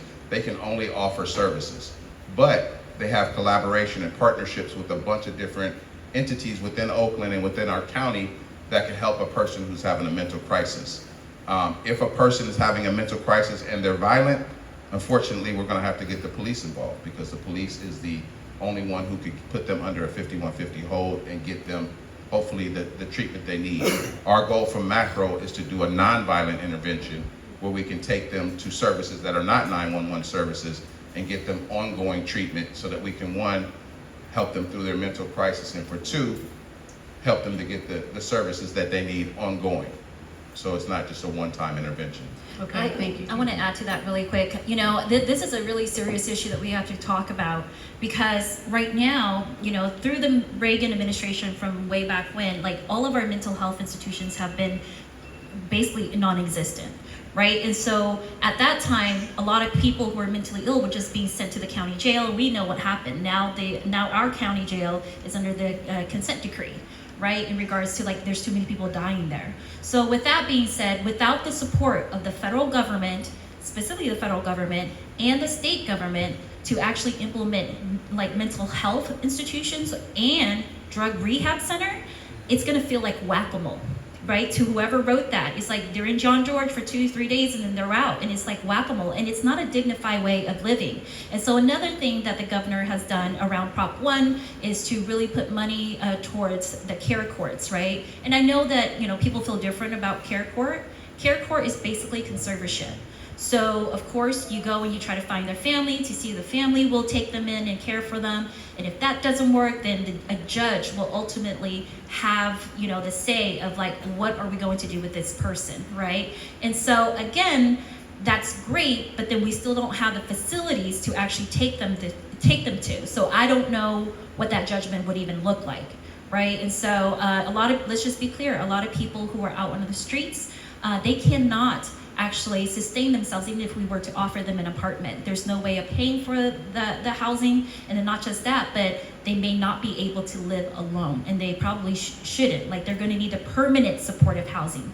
And then until the federal government, which I feel are not taking this seriously right now, until they take it seriously and give us the funding to actually build this out, which is going to take time, it's going to be whack-a-mole. Thank you, Mayor. All right, we have a few more for you. Just answer, your second part was, how do you reach macro? Yes. So there's a couple of different ways to reach macro. And let me just say this, if there's any doubt, just reach out to macro. If they get there and this is not a call they can handle, they're gonna call fire or police or the appropriate entity that needs to come to handle that call. So don't feel like you have to kind of figure out, should I call, should I not call? Just call. Macro can get there quickly. We have several teams throughout the city. They could probably get there and do something, hopefully to make the situation better. And if they can't, they'll call additional resources. So yes, I'm gonna give it to you, right? Thank you, sir. The number is 510-44-MACRO, 44-MACRO. Or a direct way to reach them is to email them at macro@oaklandca.gov. That goes directly to the macro team. It'll come up on their screen, put the address in of the emergency, and they'll head in your direction. But you can also call the macro line and get through macro as well. Thank you so much, Chief Cub. I have a couple more for you really quickly. This one is about fire inspections and charging for them. You got this at the last town hall. So this person is saying that they were charged for their warehouse for a fire inspection, but their home is not charged. Their home in the hills is not charged for a fire inspection, and that a lot of cities don't charge. So what's going on with charging for the fire inspection? So for your warehouse, we come annually. We do an inspection of every business in the city annually, and we charge you for that. That is 100% true. But we make sure that your business is fire safe for you, for your employees, and for us in case we have to come and mitigate an incident in that building. As far as your home, when we do your vegetation management inspection, the first inspection is free. We just come in, we make sure that you've created defensible space around your home, which could keep your home from burning down in the event of a fire, and it could protect also your neighbor's homes if you've done your due diligence. The first time it's free. If we have to come back and re-inspect your home, then that's when the charges start. In all due respect, sir, the fee for me was $465. For a home? For a warehouse? For my little warehouse. For your warehouse. And I mean, knocking the door, he's in there, compliance, he's out of there in 8 minutes. $465. How long do you think I have to work in my little shop by myself to make $465? You know, I'm working a day and a half to net that kind of size. I understand. I do understand. You know, it's outrageous. It's never been happened before. I've been there since 1982. I've had many of them inspections. Never had been charged before. It's not a common thing. I know a lot of people in the fire department. Most cities don't do this. It's like all small businesses aren't the same. All warehouses aren't the same. It's wrong. It's not wrong, because when we think about the flip, hold on. When we think about the flip side of it, and we think about GoShip, for example, if you've been there since 1982 and you haven't received us knocking at your door doing inspection, this is why. And so we had to implement something to where we're going in these buildings and making sure there's nothing going on inside of these buildings that are going to hurt or kill our citizens. And so I understand that it is a hardship. It can be a hardship. We don't decide as a fire department what we're charging. It's part of the master's fee schedule. But the flip side of not doing these inspections is much, much worse. $465 for 7-minute inspection. There's something wrong. What I'm going to suggest, and this goes for any of you, especially if we're not able to get to your very specific question, is in the past our folks hang around afterwards. So if you have something that's like very specific and personal, feel free to come up to Chief afterwards and you guys can take that conversation offline. That's why we're here. So thank you for your question. I want to add one thing to that. You know, the city's going to be ever evolving, and so if you have, and so this is a great question. So the question becomes: is every single, building charged the same amount, no matter the square footage?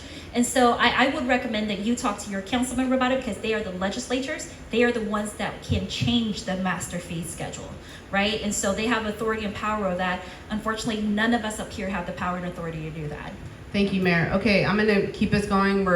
We started late, so we're going to have to go over a little bit, but I just want to try to make sure we can get to the clean streets and encampment. We have a number of questions about that.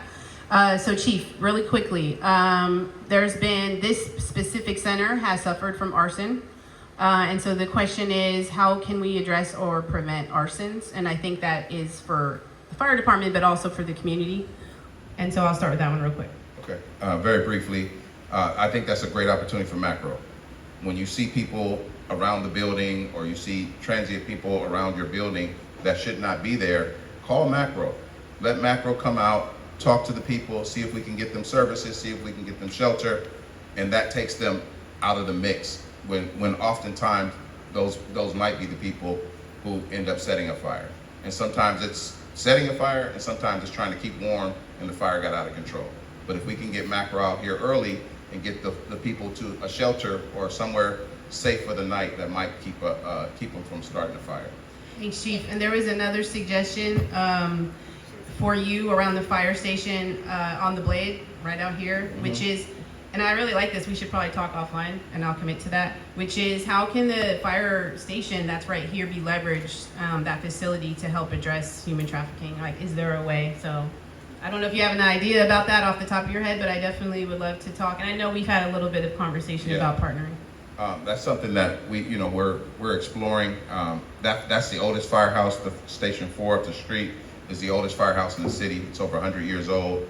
Our plan is to build a new Station 4, and then we can reuse that building as macro headquarters or some other civic headquarters that we can help with the trafficking issue.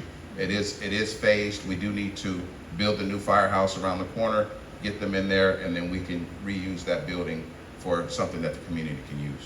All right, last question, and I'm not sure if this is for you, or if it's primarily for you, or maybe the city administrator might be able to jump in on this, but this is about commercial buildings that are housing individuals. And so how can property managers and landlords get either access to grants or help provide time and resources for the individuals to get up to code, I guess, to convert it from commercial to residential? And then says, as well as eliminate and reverse the nearly $1,000 of monthly fines. So if they're getting fined for having, folks living in commercial buildings, what's a path forward for them to address that issue? So city administrator might want to talk about this, but this is an issue that we have in Oakland. And I just want to remind the building owner, you're responsible for what goes on in your building. So if you know that people are living in your building or illegally living in your building and we're finding you, you have to put some effort in to get those people out, and we'll help you. But we can't just kick the door in and say, everybody out. We have to work with the building owners to make sure that we're utilizing the building for its intended use. And if we're not, and we've had this happen a lot, people have allowed different entities into the building. They're doing warming fires, and next thing you know, we have a fully involved fire and the building gets burned to the ground. So it is a collaboration between the fire department, the police department, and you. And we want to work with you to make sure that we're having those buildings used for their intended use. Thank you, Chief. All right, so with that, we're going to move to talking about our encampment management, illegal dumping, and transportation. I'm going to start us off by introducing our city administrator, Mr. Justin D. Johnson. Justin Johnson came to Oakland in May 2023 after an exhaustive nationwide search for our next city administrator. He has worked in municipal and county governments for nearly 2 decades, including serving as the Deputy Chief Operating Officer in Atlanta, where he worked closely with public safety agencies and led development of significant capital projects. He also previously served as the Assistant County Manager for the Unified Government of Athens, Clarke County, Georgia, as City Manager of Bisbee, Arizona, and as a Management Assistant to the City Manager for the City of Tucson, Arizona. Before this role, he served as IBM's Corporate Social Responsibility Manager. Please give a warm welcome to our new City Administrator, Justin D. Johnson. Thank you, well, good evening and thank you. Certainly in the interest of time, you all don't want to hear me talk, but we want to make sure we can answer questions. But one of the things I just wanted to just come out and just acknowledge, one is to say thank you, not just for you all being here, but many of you are actively engaging in our community and making sure it is better. So I have to publicly thank each and every one of you for that commitment, because it shows you care so much. And it helps us tremendously. And I know oftentimes it's very frustrating and folks are rightfully angry. Yesterday I had an opportunity to visit several senior centers, and folks were just very candid with their frustrations. And so I also want to come out and acknowledge on our side, we hear you. And oftentimes we can't move as fast, and you will never get an excuse of, well, we have limited resources. And our commitment is to do the absolute best that we can with what we have. And we try to make sure that the order of magnitude that we work is of top priority. So with that said, more recently, the 2 gentlemen to my left, I've been in a position for just over a year or so, about a year and 2 months now. And so I've been sort of moving the pieces on the board. So I've had the honor and pleasure of bringing on board Assistant City Administrator Duffy, who's with our Public Works Department, largely to focus on a couple key areas. One is our encampment management work, to make sure that we are moving in a far more efficient and consistent and aggressive pace with trying to close our encampments, but also the organization of the portfolios that the assistant city administrators have to make sure that there is appropriate alignment. Because when there's an encampment that needs to be cleaned, Public Works has to come pick up the trash, and in many respects, there's some aspect of the Department of Transportation that may have to get engaged. So make sure that alignment is there. But also to my left, we have Josh Rowan, who is our Department of Transportation Director. He'll introduce himself. But one of the key things that we certainly recognize, at least since I have been here, is the fact that we have not been moving and paving at an aggressive pace.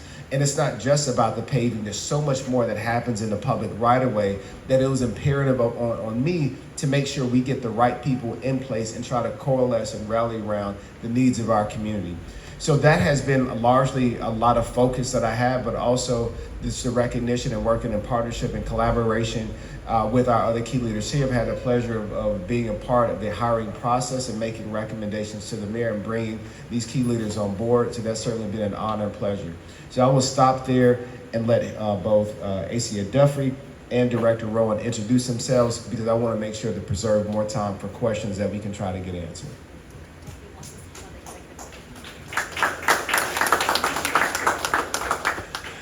Thank you, Administrator Johnson. As Mr. Johnson said, I'm G. Harold Duffy. I was the former Public Works Director for the City of Oakland, and now I'm the Assistant City Administrator. And so tonight, I think it's very important as we talk about safe and clean cities. So right now what we have, at a minimum every day, we have 58 city employees that are going out and addressing 30,000 calls for service annually to clean our city streets. And of those 30,000 calls, they have resulted in about 20,000 tons of material collected each year. Now that's about 35 pounds for every resident in the city of Oakland. Now, ask you that question. Now, as a resident of Oakland, how many of you have trash service? We all have trash service. And you know what? As a resident, if you don't have trash service and you own the building or you're apartment owner, the city will then sign up for service for you and do a special assessment on your property. So I ask you this question. If we all have trash service, why is there 20,000 tons of trash on our streets? Okay? Now, another portion of that is, if I were in the same room and I asked businesses, how many of you actually have trash service? It would be about 85 to 82% of those businesses that would actually have trash service. And if they don't have trash service, nothing happens. They still generate the trash, but where does it go? Well, we see it right now. We see where there's some businesses, and I want to make sure, 85 to 87% of all businesses comply and have trash service. But here's what happens. Sometimes we see an ad where someone says, I'll haul this away for 50 bucks. Or we'll hire that guy who in the pickup truck with the boards on the side of his building that says, I'll haul it away for you. Well, guess what he's doing with that trash? He's dumping it on our city streets. What we want to do is make sure that we don't hire people like that. And if we do hire people like that, do this, please. Do not pay anybody until they bring you back the dump slip. Okay? Let's remember that. Other tools that you have in order to reduce illegal dumping and get rid of bulky items is, in your regular garbage bill, you have as a single family resident, you have 2 free bulky item collections with Waste Management.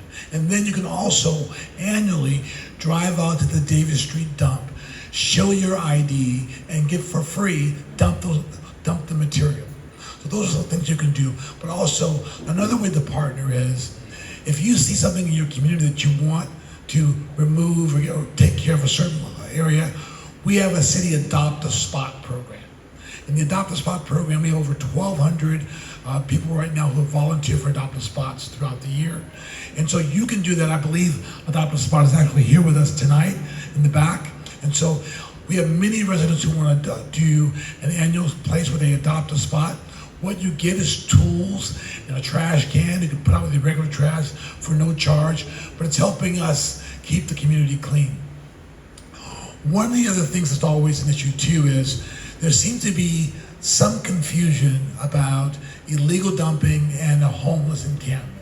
So a lot of times there will be an encampment that you'll call it as illegal dumping, but when there's an encampment, the encamped individuals are claiming that as their private property. So we had some problems with that in the past.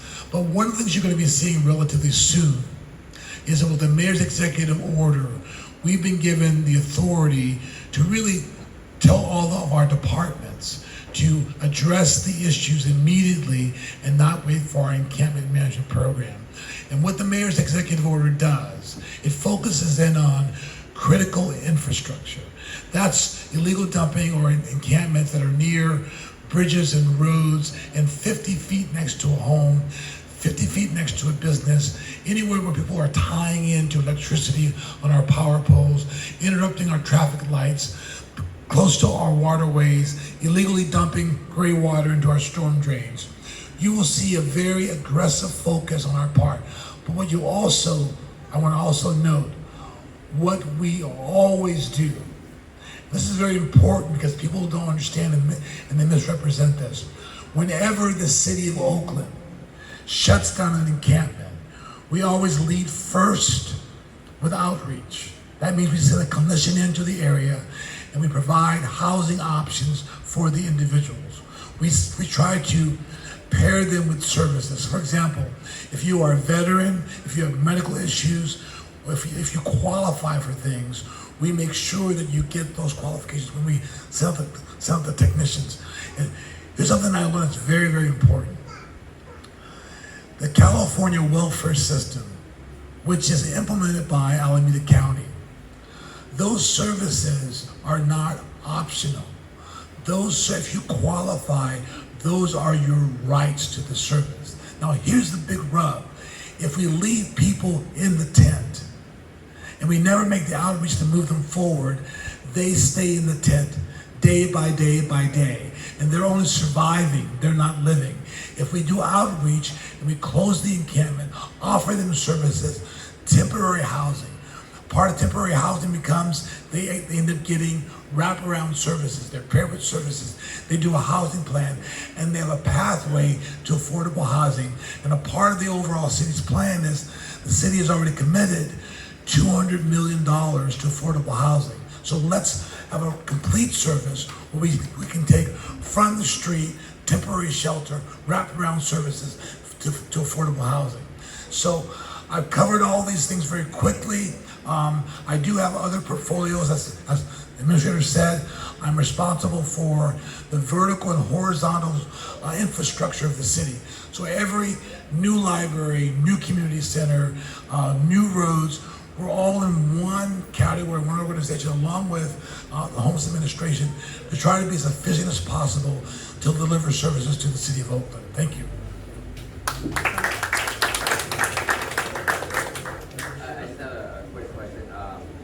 I'm sorry, I'm just gonna stop you because we're already at 7:30 and I have questions. We're gonna do questions and I wanna do them all at the same time, if that's okay. I've been allowing for it, which is why we're getting past the time. Are we committed to a few more minutes? Because we're at 7:30 now, so thank you. And I'm gonna be fast. All right, thank you, Director Rowan. Yes, And we'll come back to you, sir. And I'll stand up because I'm trying to earn my way up onto the stage. But, Josh Rowan, Oakland DOT, just real quick. Was Atlanta's first transportation commissioner. Happy to be here in Oakland. Just remember two things about me: I'm an engineer and I'm tall. So put some numbers up here for you. City Administrator Johnson mentioned speed. While you're never going to time us with a stopwatch, we have a team that's really made some great strides lately. You can see in this last fiscal year, Oakland DOT has done in a year what used to take 5 years to do. It's pretty amazing what this team is doing. One of our guiding principles is that lives saved is greater than miles paved. And so one of the things a lot of people don't know is that the catalyst for a lot of our safety initiatives actually comes out of the paving program. So the paving program is very important to us. A lot of the work that we do for these safety projects comes from within the paving program. grants that we match come from within the paving program. So very important to us. And so just wanted to share some of these numbers that every year we're striving to get better. From a pure paving perspective, this fiscal year was the best year that we had in the history of the city. So tremendous work by the team. If we jump quickly to the next slide, kind of already talked about this. We also manage the city's right-of-way. This is something that we take very seriously, just wanting to make it easier, as I said, for good people to do good things in the right-of-way. And be creative with it. We really do believe that our streets and our public spaces are for people. For generations, my industry, my traffic engineering colleagues have said it's for cars. And we've developed our cities this way, and we've realized that that's not really best for cities. And so we want to make pedestrianized spaces. We want to focus on safety and equity and mobility, and that's what we're dedicated to as a department. And so I think I can wrap it up right there. I can probably guess where most of the questions are, and so I'll come back in the Q&A and pick up from there. Thank you, Director Rowan. I actually have one for you. I'm just going to keep you standing there. East 10th Street. Okay. So obviously we're in this region, bike paths, median trees, slowing traffic. Can you share anything about plans or a timeline for that? I will have to phone a friend on East 10th Street. Okay. All right. So that will be one of the questions that he'll get from an email from one of our members of the mayor's team, and he'll follow up, and we'll make sure you get that. What about, does anybody, this might not just be for you, Director Rowan, but plans for the Lake Merritt BART development? Yes. Mayor got that one. Can you pass the mic? Thank you. So I know that this is top of mind for a lot of folks, and so BART is still moving forward with getting information from folks. This is something that is on their plan to implement, and it's something that we very much support. But outside of that, if you want to get connected to BART to give them your feedback, we're more than happy to do that work. Okay. So this just says roundabouts. This is for you, Director Rowan. Roundabouts go. I don't know. It just says roundabouts, question mark. I love them. All right. No, seriously, we call them the starfish intersections, the ones that have 4, 5, 6 points more. They can be expensive. They can take up a lot of space from an operations perspective. We'd love to take out as many signals as we can, but you get no objections to us. Where we have funding, we put them in wherever we could. All right, I'm going to stay with you. And yet I've heard you explain this in previous town halls. So this question is related to just how did everything get so bad? Like, why did it ever get this derelict, including pavement? So you've talked about the neglects over the years. There are 2 ways I would say things are bad. The first is how we developed land use. Downtown Oakland over the years became a commercial center, and folks fled to the suburbs. So all of the east-west connectors were highways. People worked downtown and they lived somewhere else. So the premium was fast travel back and forth. So if you lived somewhere in between, nobody really cared. Now we live in a time where we realize we care. And so let's slow the traffic down. Because again, traffic engineering was about moving cars as quickly through space as possible. And unfortunately, there was a belief that killing people was an acceptable part of that. I don't subscribe to that theory. But it was about how do we move the cars as fast as we can. The other side of bad is maintenance is not sexy.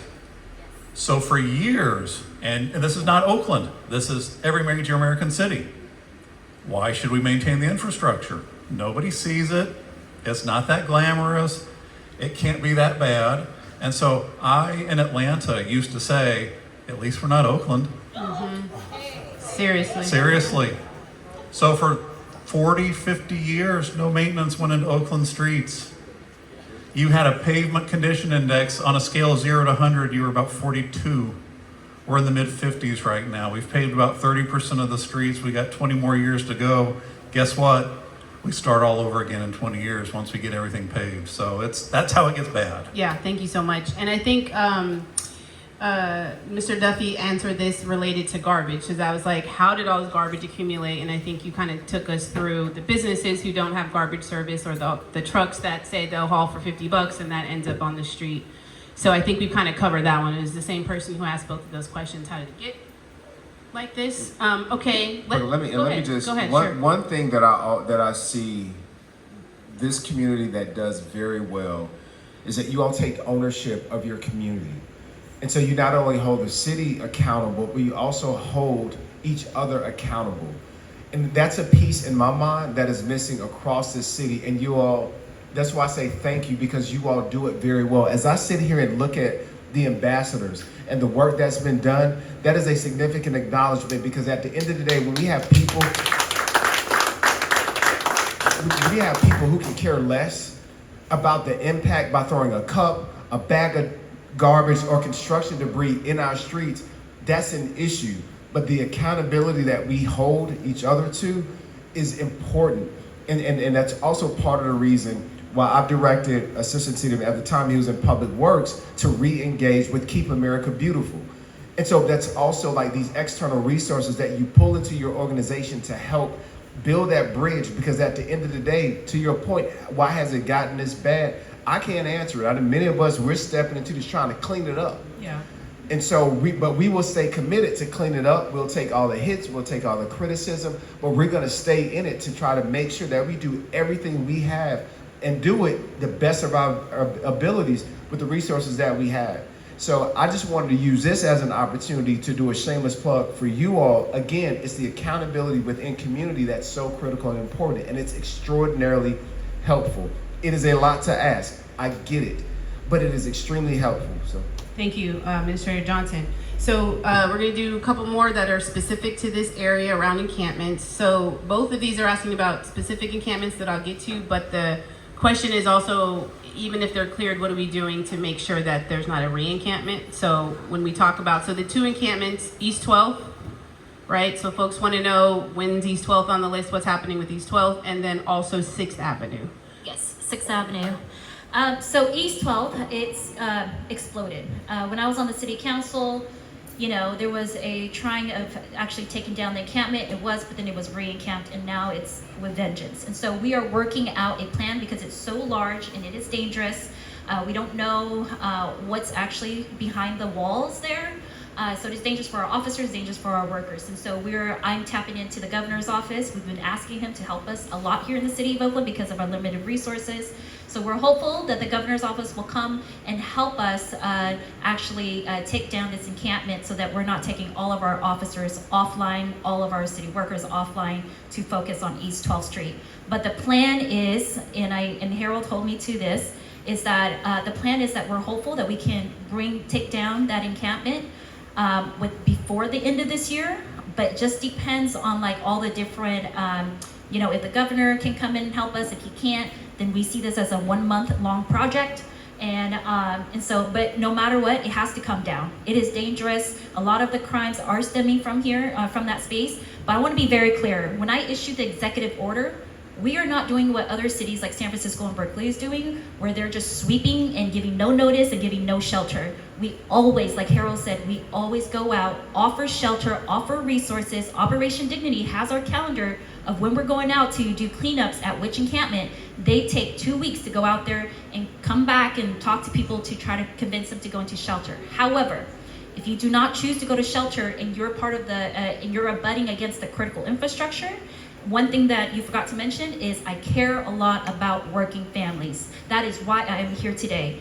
And so the parks, they cannot have encampments. Because I, as a single mom, bringing my son, living in apartments, I have to utilize the parks. It's my front yard, my backyard. But if I see an encampment, I don't know if that person is having a good day, and I'm not willing to risk it. And so for me, we have to make sure there are no encampments in the park, and that's a priority. And the sidewalks for our wheelchair users, our pedestrians, we need to be ADA compliance. And so with the re-encampment, how we're stopping that is that, and I'll let Harold answer this, because he's actually operationalizing this, but just know that myself and Assistant City Administrator Duffy, we meet once a week to look at the full encampment list and reprioritize and reorganize depending on the workload. You know, one of the things that Administrator Johnson says is, tell me what you're doing with the resources that we have versus what you can't do because you don't have something. So in this particular case, what we have done with the East 12th meeting is this. We plan the work and we'll work the plan. Let me tell you how. So we have a grant called an ERF grant, and that grant's a $7.2 million grant that will pay for a facility for us to take when we close down the East 12th median. We will have a place for each individual in that meeting to go into to a temporary housing shelter, guaranteed. They don't have to take it, but we will actually have that already paid for through this grant. So we are waiting for that grant to be implemented in terms of the location. And then once we do that, we will shut down the encampment. And as the mayor indicated, we don't really know what's behind the walls, but I saw a report last night on CBS News where they were showing somebody who had a 5-bedroom on East 12th Street. And all these people are living inside with generators and flat screen TVs, the whole scenario. But that encampment is going to be significant for us to have to take down. But know this, in this particular case, there is a comprehensive plan to take individuals from that location, give them temporary housing, and clear that entire unit. It's the same way with Mosswood Park. Both of them are in that ERF grant. But I do say this, our goal is to move forward with the plan. But one of the things I'm very happy about with this team is that we have the full support of OFD and OPD, and what we did recently on MLK was we took a 10-day operation, and through the support of OPD, who are there to protect our city employees, we were able to go in and work that entire process in 4 days versus 2 weeks. That's efficiency, that's cooperation, and that's with OPD protecting our employees and allowing them to do the job.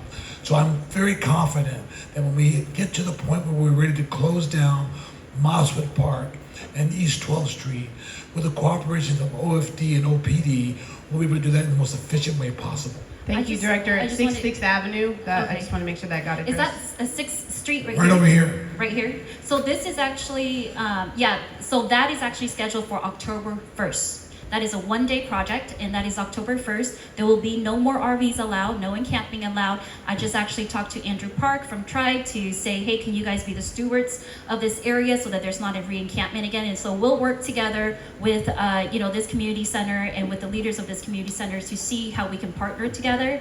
I'm also thinking about a permanent fencing on one end so that there's only one way that you can come in, where Tribe can utilize that space when on the weekends. But this is still a process, but that is going to get shut down October 1st. We have a date for it. And so remember, everyone on that location, we will lead first with an offer of shelter. If they don't take the shelter, we are still closing down that site. Thank you, Director. And I appreciate you lifting what a collaboration it is, that none of these departments, this is not sprung on a department like all of a sudden today I need you to give me all of this, that there are meetings upon meetings upon meetings that's thoughtfully planned about all of these efforts. We have 2 more. We're over, so I'm sorry, Mayor. I'm gonna try to get it. So this is, I think, a really important one. There are a lot of other questions that aren't necessarily about clean and safe, and so we will get to those answers through email. So please write them down. They're very important to us, and we'll get you answers. But for sake of time, we're just gonna do a couple more. This one is about our specific measures and dedicated funds, and folks are wanting to know.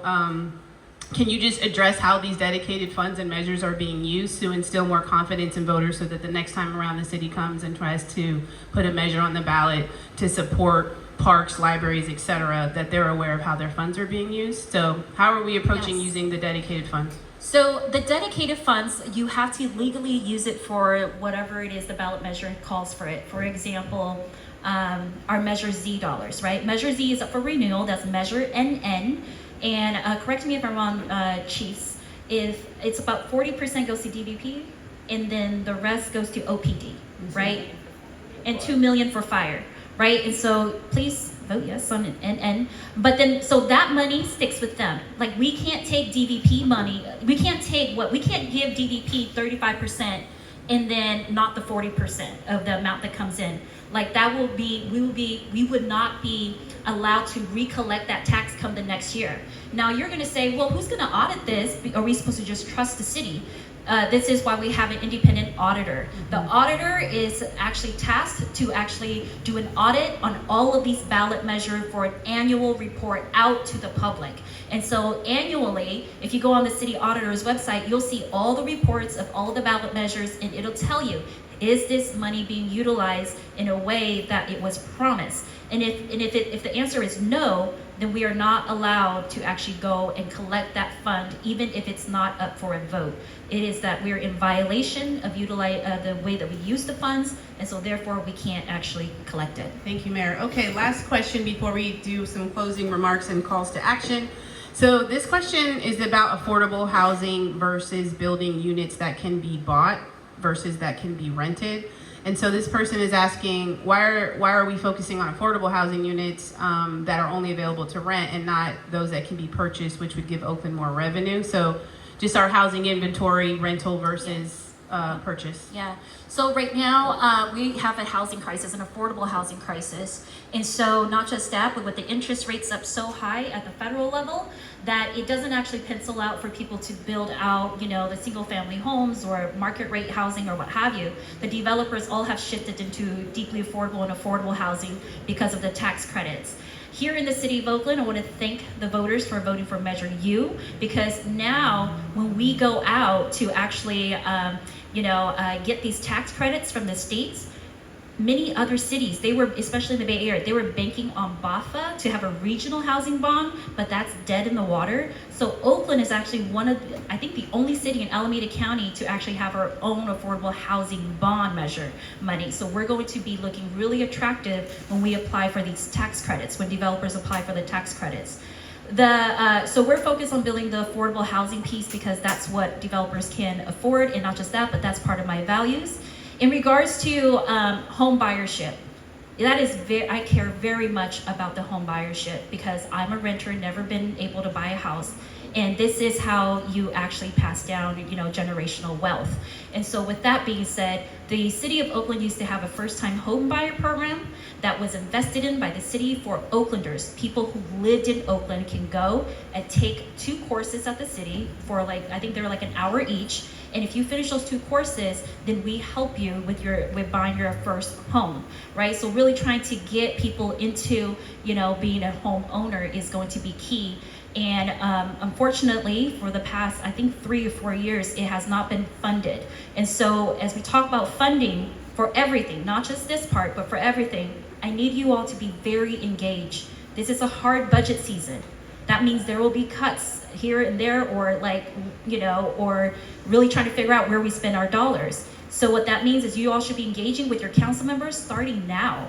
But then if you don't have time now, you seriously have to get started in January, because you have to pass a balanced budget by June 30th. And by the time that you start hearing about it after January, decisions have been made.